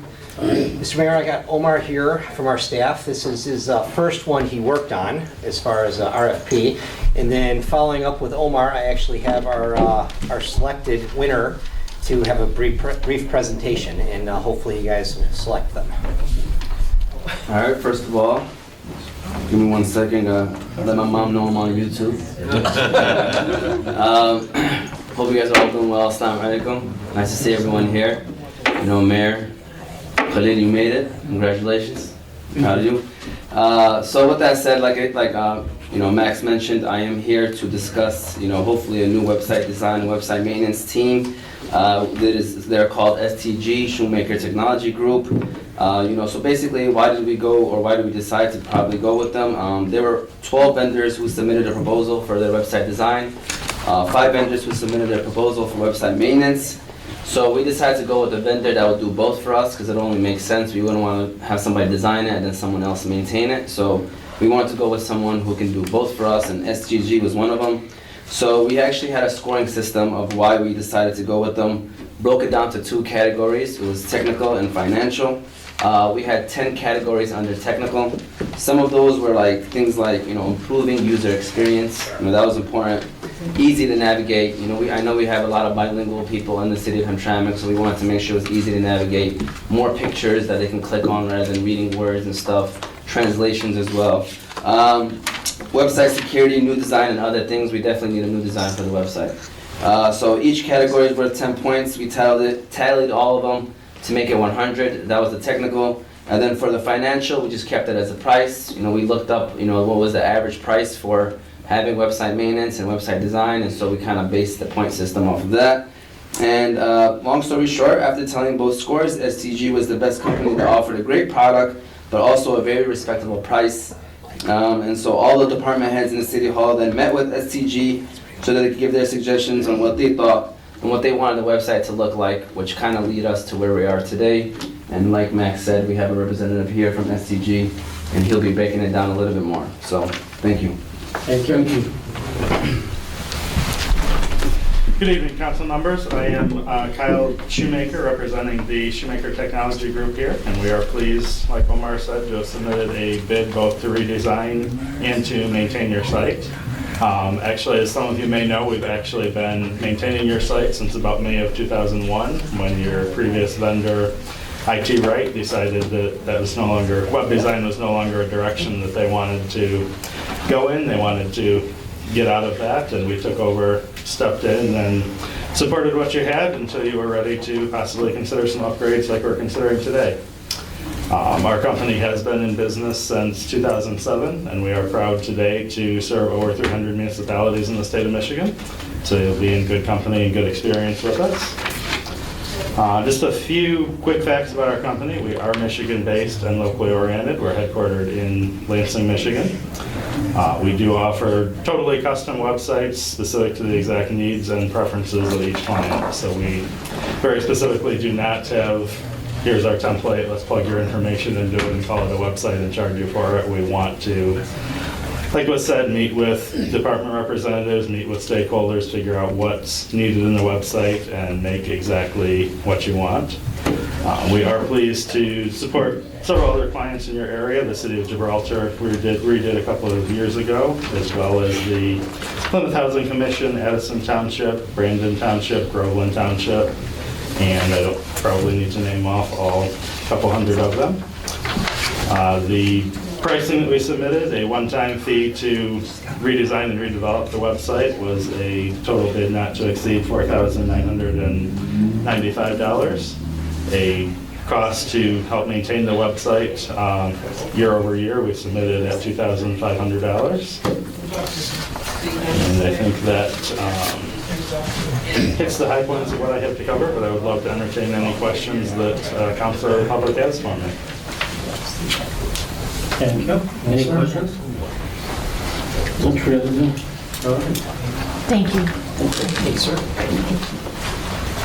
Ready to vote? Yes. Councilman Samiri. Yes. Councilman Mahmoud. Yes. Councilman Rafai. Yes. Councilman Sedman. Yes. Councilman Hassan. Yes. Mr. Mayor, Resolution 2024-18 approved. Thank you. Next one is Resolution 2024-19, affirming support of the city's Department of Transportation raise grant application for Conant Street safety improvement. Motion. Second. Mr. Mayor, we did touch on this earlier, kind of talked about it. I think Carolyn might have a little more to add, if there's any more questions. And Carolyn, do you have anything? Yeah, not too much, other than that this would be a planning study. It wouldn't be any construction. Again, there was a question of where did this come from? I was at a council meeting a couple months ago where Conant was being discussed extensively in terms of pedestrian safety and speeding. I knew that these type of traffic improvements were available, and I also saw this grant come up. So based on what was said about Conant, just wanted to propose this planning study. If you remember, I think Ann was there. There were a couple people involved in that discussion. It is a county road. It's also shared with Detroit. It could include crosswalks. It would include pedestrian safety improvements, but all of that would be determined during the planning stages. Another council member, I actually don't remember who, but someone talked to me about visibility for cars turning onto Conant and just having a hard time seeing when turning onto Conant from the side streets. So those are the types of things that would be looked at. If you have any questions, basically we either need to move forward with the application or not. So that's what this is really about, is would the council support the grant application for a planning study? What's the expected time it's going to take? For the planning? Planning, yes. It's a big project. I think it would take a year or two to do the planning because of all the different parties involved. And because it would involve the community as well, so they'd have to have community engagement. A lot of grants require community engagement. We'd have to involve DDOT because there's a bus line. There'd be the business involvement, the city of Detroit. So to get all those people on the same page would take honestly a year or two. That's good planning. As Mr. Councilman said, business may get affected. So when you say you're going to get concerned with the business, that will cover what they're looking for, or what But during that period, would we be updated about what's happening, not to be surprised at the end by a plan that Be directly affect the involved, residents, like what happened in Joseph Campbell? The whole point would be council directly involved with the businesses and everybody. I mean, this would be everybody's project. Mr. Chair, Yes, Councilman. first of all, this is the county road. It's only Hamtramck City cannot do anything. Has to be Detroit involved too. If you look at Davison to Carpenter, if you drive, you're gonna see what's going on there. Exactly same thing gonna happen, Carpenter to right here. All the business, their parking is the street, okay? Safety concern, it was the light. We can talk to the county to make a more light over there and to stop, slow down the car. The 100 years, there is no issue. Right now is the big issue. Right now remodeling. This never ever gonna happen if I'm sitting here to be, if DDA try to take over that. We don't want any more parking meter here to destroy the Hamtramck City business. It's been destroying and all the business telling that. So even we are talking, I think we're wasting our time about the corner. Thank you. Mr. Mayor, nobody said anything about parking meters. There's no Well, order we for don't parking talk, meters. so I even talking is the wasting time. I mean, the whole point of this is Okay. to completely redesign it for the businesses. An example is the Davison to Carpenter. If any councilor have the eyes, they can go see there, what's going on. I mean, this is not the, Mr. Mayor, this is not the final wording that we giving Well, you are not permission to gonna go proceed. to the work. This the processing, starting the processing, right? This one. No, it was the application of the grandma. Right, Not the grandmother processing. This would be an application to get the money to actually plan what the businesses in the community would actually want. I was always under the impression that the businesses wanted us to redo Conant for them. I mean, Then you're gonna come back to us again, what's plan you've been making, or? yeah, I mean, the whole point of this would be engage the businesses directly to see what they would want. If the parking meter back up the head, that need to be taken out because we're not gonna support it for sure. If I had my choice, I would walk down Joseph Campo with a sawzall right now, but I can't exactly do that. Somebody is the one brought it here, those parking meter. So that's the one we have to think.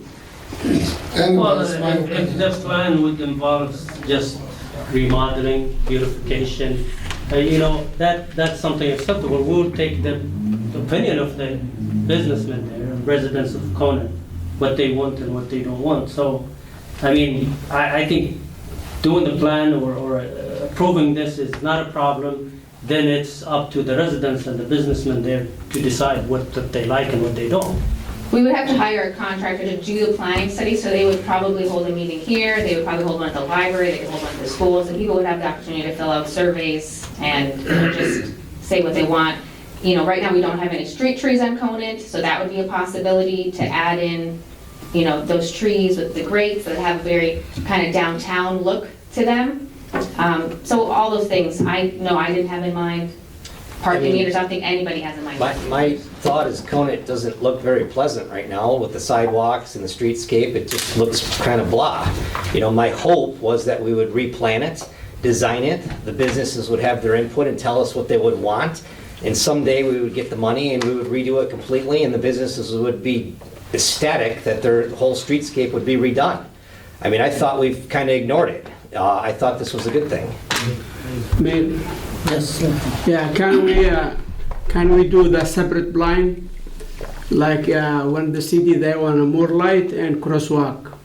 More lighting and crosswalks. Crosswalk, yeah. So that would be incorporated into it. Right now we have really tall lights, you could get a more like fancy design of a light that looks more like a shopping district. So any kind of lighting, crosswalks, it's all part of the plan. And there's another thing too, everyone's been asking for them in front of the mosque at Belmont. Right now, it's very difficult for us to do that because of how it's designed as far as the old infrastructure goes. If we redesigned this completely, all the sidewalks, all the approaches, everything eventually got ripped off and ripped out, we could literally put crosswalks at all the intersections everyone wanted. Every mosque intersection, every important school, everything could potentially have an intersection and a light where you wanted it. The whole point of this is to design it exactly how mayor, council, the businesses in the community want it. So it's going to be, we can include crosswalk, lights, trees, proving. You are not the representative of all the businessmen, Councilman Hassan. We have to hear from them. I can say now, okay, no to bike lines, no to parking meters, no to narrowing the street. That's something we don't agree on. But you are ahead of the game. You're assuming that it will happen. We are against that. I'm not going to agree on that. But maybe improving, planting trees, crosswalks, beautifying the street, things that we can accept. Why should we ignore a whole street from any project? We will agree on stuff that will help the residents and businessmen, and then we'll be against stuff that we already have experience from Joseph Campo that residents didn't like them, businessmen didn't like them, so we already have a lesson from the past. And so I think we can agree on the plan, and then when it comes back, if something we don't like, okay, we'll be like, okay, we don't like this. Mr. Chair. Go ahead. We didn't see clearly the design, what they want to try to do few minutes ago. So if we see that is the plan, eventually they're going to go for it. That is the one they're planning. Is there no other way come from the sky other plan? There is that square feet or that many feet we have, and they have already designed. Somebody showing the middle section, one of the like a block thing, side by side trees. So it's going to be the narrow, and no question about it. That's why I brought the example. I already spoke to the businessman. They've been trying this one 3 times since I've been council. Okay, so that's why I was telling what it was the plan. Directly show you guys what is their plan, what is going to be the project. It will come back to us and we'll vote. It's not done yet. So our hope is to also do the same exact thing with Joseph Campo from Kniff to Carpenter. The same exact thing. A complete grant to redesign the whole thing, take it to the county, and eventually get grant funding to rip out the whole thing and redesign the whole thing. You know, I mean, these old intersection streets and, I mean, they, you know, all got to be completely redone at some point. So, but, I mean, obviously, nothing will get done without the will of the mayor and the council. This isn't our design, this is your design. We just are trying to get the money so we can design it at your behest. I mean, nothing's going to go there without your approval. End of story. Mr. Mayor, just to clarify, this is not, we're approving work for it to get done. Again, this is for them to give them permission to, you know, apply for this grant so they can come with ideas and plan how Kona should be with, and then come back to council and mayor, and then we could sit down and see what's the best for that side of the street. So we're not sitting here to, or right now are voting to pass this resolution so they can start working. So I'm not getting what's the issue of approving this today so they can apply for the grant, come with ideas, and then come back to council and mayor and see what, you know, our thoughts on this. Can we vote? Or is Yeah. it anybody else want to speak? I guess everybody said Good? they want. Yeah, go ahead and vote. Councilman Hassan? No. Councilman Al-Samiri? Yes. Councilman Rafai? Yes. Councilman Sedman? Yes. Councilman Mahmoud? Yes. Mr. Mayor, Resolution 2024-19 approved. All right, thank you. Next one is Resolution 2024-20, approval of Memorandum of Understanding and Agreement between City of Hamtramck and Command Officers Association of Michigan. Motion. Second.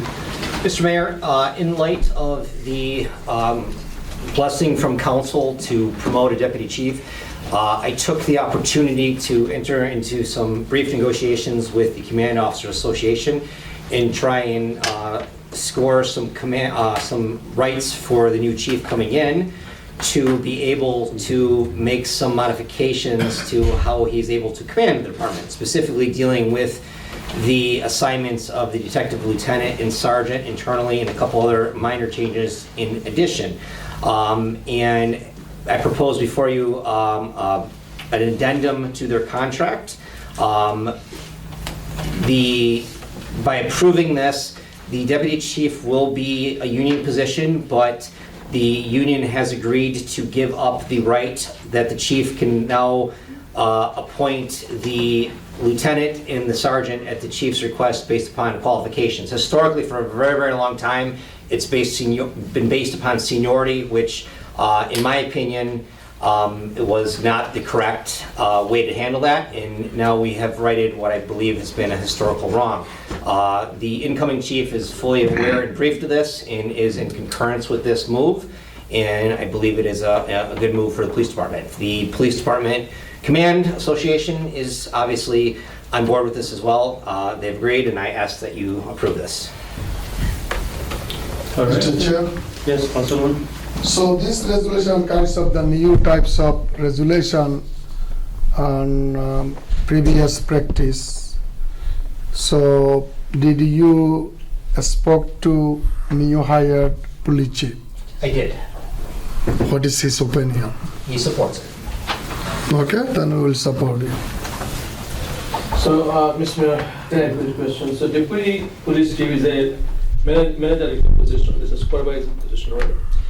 It is, that is correct. But I never heard, I've been doing the union job for many years, that any supervising position became unionized. I mean, that's going to be the part of the problem. Now I know we have a good police officer, we can honor him something good, but down the road, when you're not here, 10 years later, if you want to change it, it's going to be very difficult to change. So instead of giving him the unionized, we can extend the benefit that he will get through the union. Maybe we can offer him this benefit and not to unionize. My position is. The position is still picked by the chief. That is still as a right of the chief. And it can also be negotiated change later. However, I find that positions can come and go a little bit easier as opposed to like a detective lieutenant and sergeant's position was a lot harder to get that language changed than necessarily maybe, say, for instance, the deputy chief's position gets vacated later. The union may say, we'll give that up for a bump in pay. In my opinion, it would probably be easier to delete that spot and then reassign it later as opposed to get the language I negotiated. At least in my experience it has been. So I'm not that concerned about that. I think it was a bigger win. Well, I mean, one way is a good win, but I mean, I'm talking about the future. Well, there's always a little bit of give and take. I mean, the union obviously seen a benefit to give up that. So I'm not going to say there isn't. They got something out of this. But from at least the city's perspective, I do believe that tactically later on, we could always, reverse tracks if needed. Well, after signing the contract, I don't know you will be able to subtract. I think we can. The city, I mean, we can negotiate. I think at a negotiation table, giving up one position for other things that the union wants is a lot easier than negotiating language that a whole union likes for, it's hard to put into words. I just having dealt with this union for a very long time in this particular issue, I just see it as a higher ask. Okay, so, Mr. Chair, I don't see some salary has the UAW, not your direct UAW, but they have their own union, salary has it. So like a manager said, is the good idea to give him, he not gonna lose his all other benefits. If UAW union agree with that, we don't have any issue. Like Mr. Councilman has a question, how about the next future? So future contract again depends on city how we contact with the employee given the promotion. Hey, previous time we had this time we think we're not gonna do it. So it is up to us. It is up to city manager, police chief, how you gonna handle it. I think this is the one. It's good thing to any young officer wanna come to that position, so he not gonna lose his some other benefit, and this is good to take the challenge and a step ahead. I'm okay with that.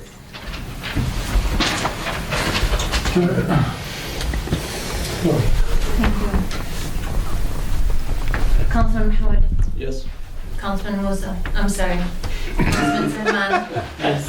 I'm glad you don't say Naeem. I'm sorry. Thank you. Councilman Sedman. Yes. Councilman Rafai. Yes. Councilman Al-Samiri. Yes. Councilman Hassan. Yes. Mr. Mayor, Resolution 2024-20 approved. Thank you.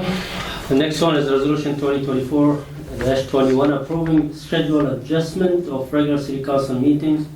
Motion. Second. Mr. Mayor, this is just canceling the, what is, Rana, help me, this was Okay, this is the one where you guys are going to be on your... You said which one were you canceling? No, and then, so you guys will be on your conference the 12th and the 13th, so that's Tuesday and Wednesday. But since I'm helping Max... Canceling one, moving it's it back. canceling one. What are from, the dates? Instead of March 12th, it'll be March 5th. Thank you. That's what I was You asking. can always amend that date if you want to, just because that's the week right after election, and we thought about it, and I'm like, oh, that means I'd be working on the agenda while running the election. So if you guys want to amend the date to a different date, I think we're okay with it, right? But if you don't... So right now we're asking, it's proposed before you to cancel the March 12th and move it back to the 5th, which is the week before. The election is literally that week. Which would be very difficult for Rana amongst other things going on that week as well. I don't know if what's going on the week We could do after it that. if, I know you guys suggested, I heard through the grapevine, you guys had suggested the Monday prior to you guys leaving. I don't know if you guys were heading out that Monday night, or if you guys were heading out Tuesday, it's up to you. And to be honest with you, it doesn't even have to be a Tuesday. We're sticking to Tuesday. It could be really any day of the week. So if you guys wanna open up your calendars, figure out a date, and to be honest with you, if you wanna keep it the 5th, it's doable. It's not a problem. It It's doable, okay, we could keep it Then do there. the March It 5th. could be, just be a light. Or agenda, we can too. even do, instead of the 5th, it could be later on in the week. It doesn't even have to be that Tuesday. It could be the 6th, the 7th, the 8th. It could be Thursday if you wanted to, We you know? could just keep it a very light agenda as well. I'm okay with March 5th. If the 5th works for council and mayor. I mean, everybody. I think there's another date also over there. And then the next one is Ramadan being Yes. changed from 7 o'clock to 6 o'clock. With us adjusting the date from the 12th, that would have been the first day of Ramadan. Usually we have 2 meetings Right, that's during why the 5th Ramadan. is much better. Yeah, so we usually have 2 days during Ramadan that we adjust from 7 to 6 o'clock. So this way, it's only the one day, which would be this, You want to just leave it on the 5th, and then we'll make it a light agenda, and then leave the second one, we'll just from 7 to 6 and call it a day? Leave it as is? Yes, Yep, sir, okay. as it Okay. is. All right, we'll just make it a light agenda. vote. Yes. Councilman Al Samiri. Yes. Councilman Hassan. Yes. Councilman Mahmoud. So we cancel Councilman Salman. 12th. Councilman Rafai. Yes. Mr. Mayor, Resolution 2024-21 approved. And then the Thank you. meeting on the 26th. Last one, Resolution 2024-22, move the money resolution. Motion. Second.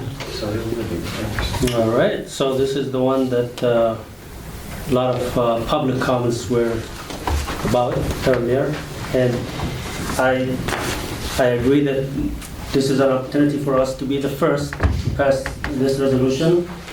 And if we think about the content of this resolution, we passed a proclamation last year to ask our government to stop funding the oppressive regimes around the world without naming any, but it's basically to stop funding wars around the world and use the funds here for the infrastructure for cities that are struggling, such as our city. So, I mean, this is, I think, in my opinion, it's a good thing.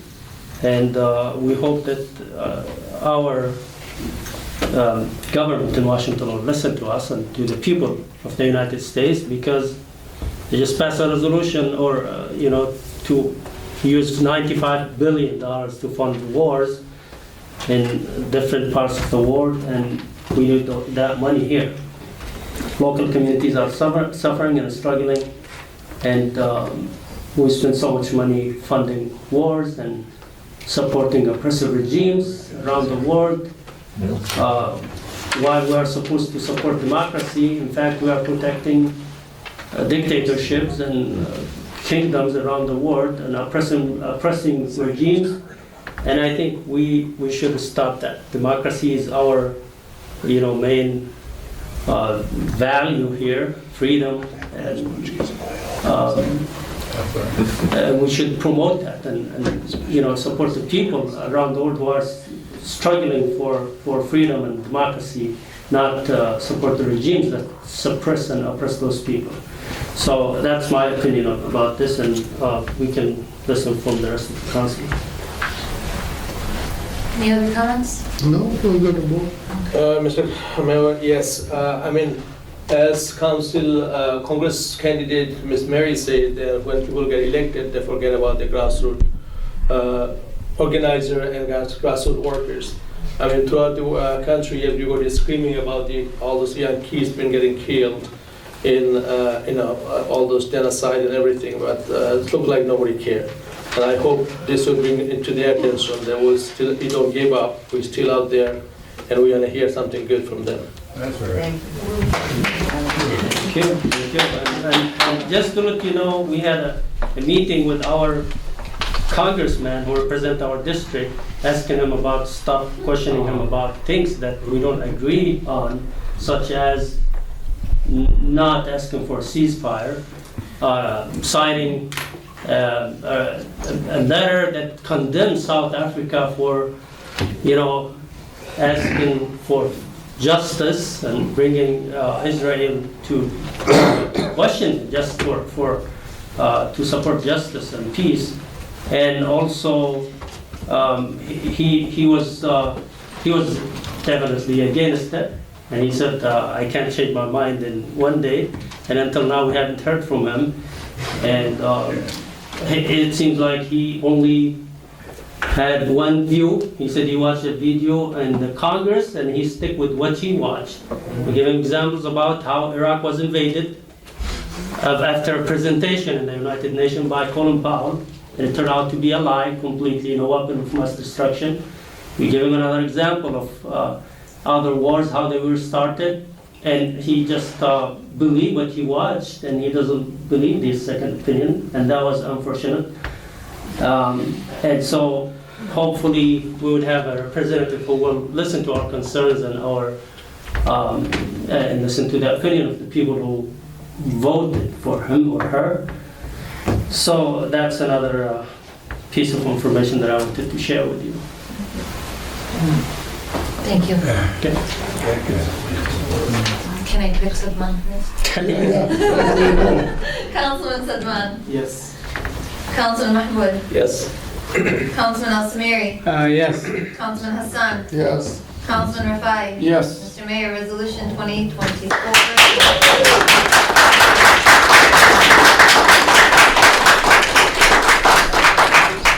All right, thank you so much. And well, we move now to the reports, and I'll start with my report. We don't have much to say, but I just want to thank the public who came today to express their opinion about certain issues. And I want to thank Bellmeyer for helping us presenting this resolution and putting some efforts to draft that resolution as well. And we became now the first city in the United States to pass it. We had last week the Punchy Run, and I was there, one of the participants, along with some city council member, Councilman Khalil Fai, Councilman Sumeri. Actually, he ran. Did he run? In fact, he walked. He didn't run. Did you run? He ran, yeah. He's run, he's the first one, and he's coming back in the middle.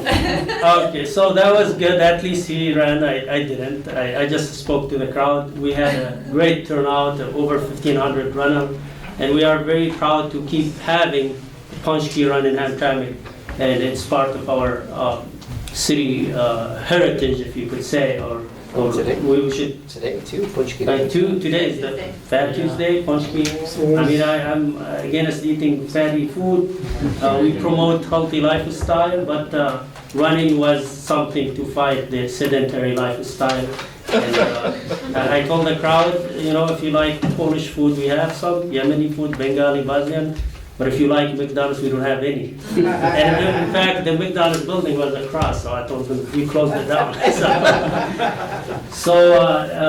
Yes, that was the major event of last week and this week, and we thank all the participants who came and continue to come and support our local businesses in Hamtramck and to shop around, and we hope to continue organizing and supporting this event in the future.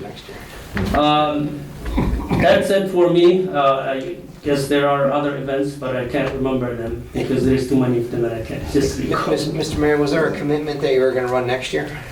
Yes, actually, I said it's running, and I said in my speech, you can walk too, because our city manager will be walking. But next year you were going to run. Next year, hopefully, yes, I'll prepare to run. I'm planning to get back in track and start exercising and play soccer. That's my favorite sport, So I think Councilman Rafai said he was going to too. Well, if I didn't travel to Tennessee, I could run. I guess don't all head to Tennessee and I'm sore, so.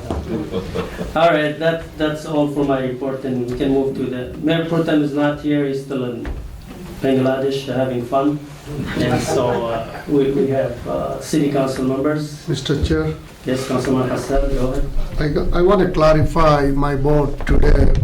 First one, why I did no vote. The loan, I'm not going to accept it right now. So from my experience, this budget will be negative.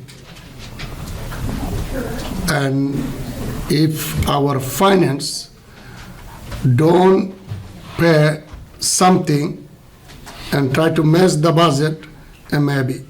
I want finance to pay all the behind, all the bills, all the retirements bill, March payment, then proceed on the budget.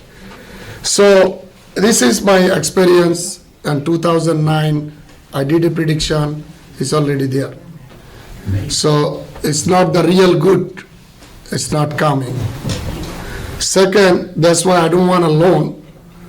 I don't want to increase the tax money, or I want to pay the loan from my general fund, then general fund will be dry. No matter what you take the loan, you have to pay it. Second, most of the grant money has the matching. No matter what you got, you have to match some city general fund money. I understand the grant money application is not affecting us. The grant money application to do the study, I understand. End of the day, all of the study, what happened, it came to the point, end of the day, some of the council, some of the elected official understand or don't understand, like our zoning board. One say yes, everybody saying the yes. That kinds of situation, we don't want it. Okay, so third, mayor threat. 2009, first I get elected, even though I am start campaigning, they're threatening me, they're gonna kill me. So, threat come, we are strongly, me personally, with the mayor. Any threat, call me, I'll be the first one. So, some of the threat we have to ignore. Some of the threat try to make you more crazy. Sometimes I ignore it. But nobody can threat and nobody can damage our challenge. Nobody can do nothing to us. Very clear. Don't even try it. Another one, Mary Waters, Detroit City Councilwoman at large. The congressman who we have right now is not listening to us. So our community fed up with him. And I was very close friend with Adam, 2012. We've been running together state rep. We are neck to neck competition. And Rosemary got it for only a couple of hundred votes. But we will support you. But you have to promise us, you see our water system, we need help. We need around 50 million from Washington. No way without that money we can survive here. So I want you to get elected and help us and lobby Washington, see anything you can bring for us. And I will endorse you as a councilman and I will support you. Matter of fact, I'm running election this year again. So your campaign will be easy. Thank you. Thank you. Thank you. Thank you. Thank you, sir. Any more reports? Mr. Mayor, I just want to kind of point, nothing much, quick 30-second request to our CFO and city manager. When you guys preparing budget, balancing budget is important.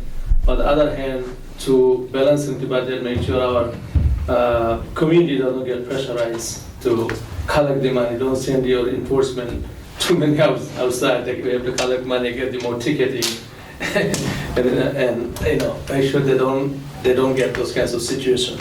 I mean, balancing budget is important. We need money, but sometimes I see people complaining out there that too many enforcement going on, coding enforcement, this and that, and like empty lot issue that we've been hearing from other people. I know I request our attorney to make an amendment to this last week.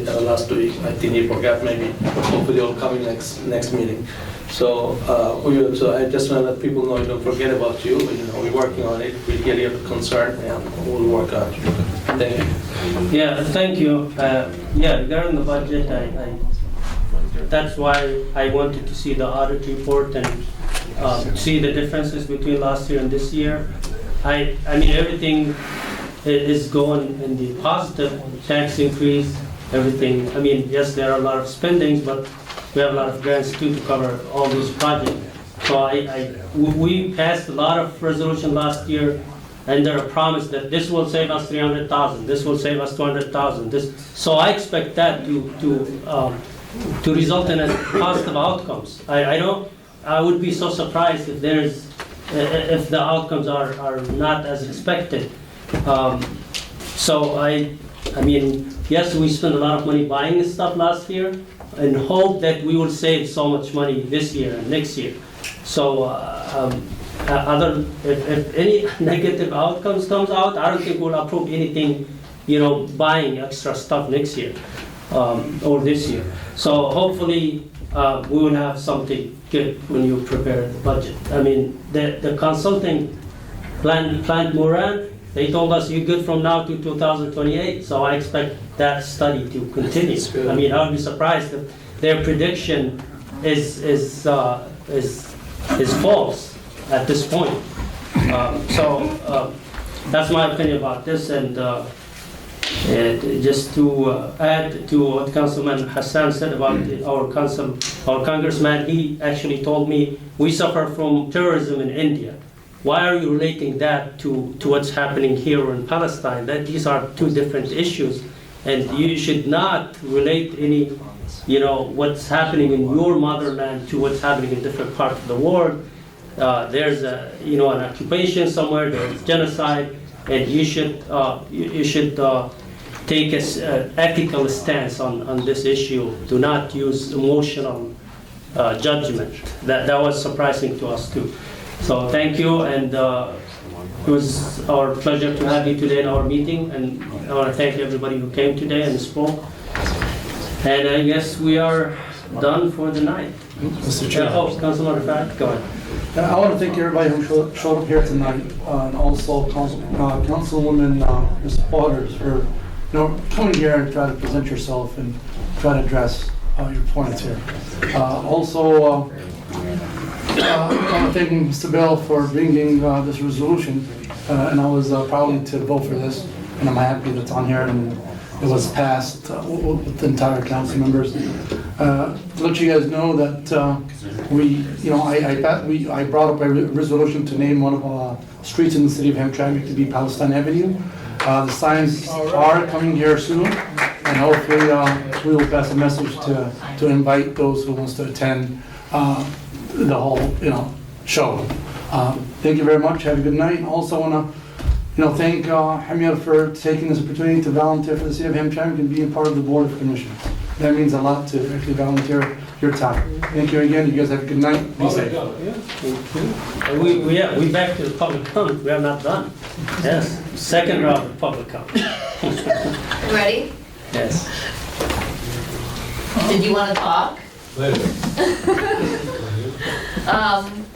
Clara Lawrence? No. No? Toby, you still want to talk? Tobin? Or not really? I'll pass. You still don't want to talk, Bill? Or later? That's it. Oh. You're the next one. Okay, well.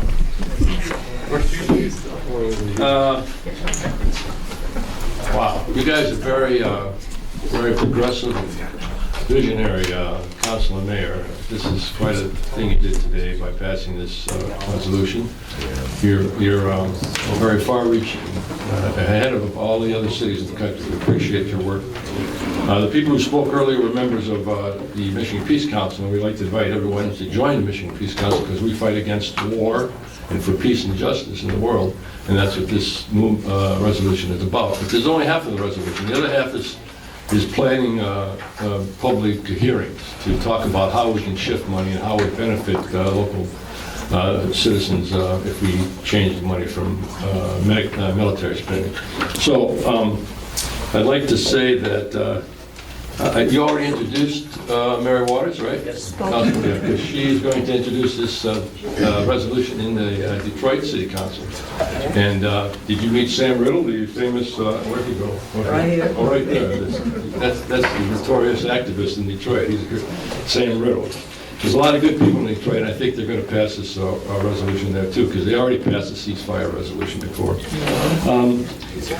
About the Conant design thing, I agree with Hassan. I know what he's worried about, and I share what he's concerned about, because they screwed up where Joseph Campbell families. Bump outs, they did that a long time ago, and took away half the parking spaces and put in these lights there that look like a industrial factory or something like that on the street. It's really wrong lighting, wrong design.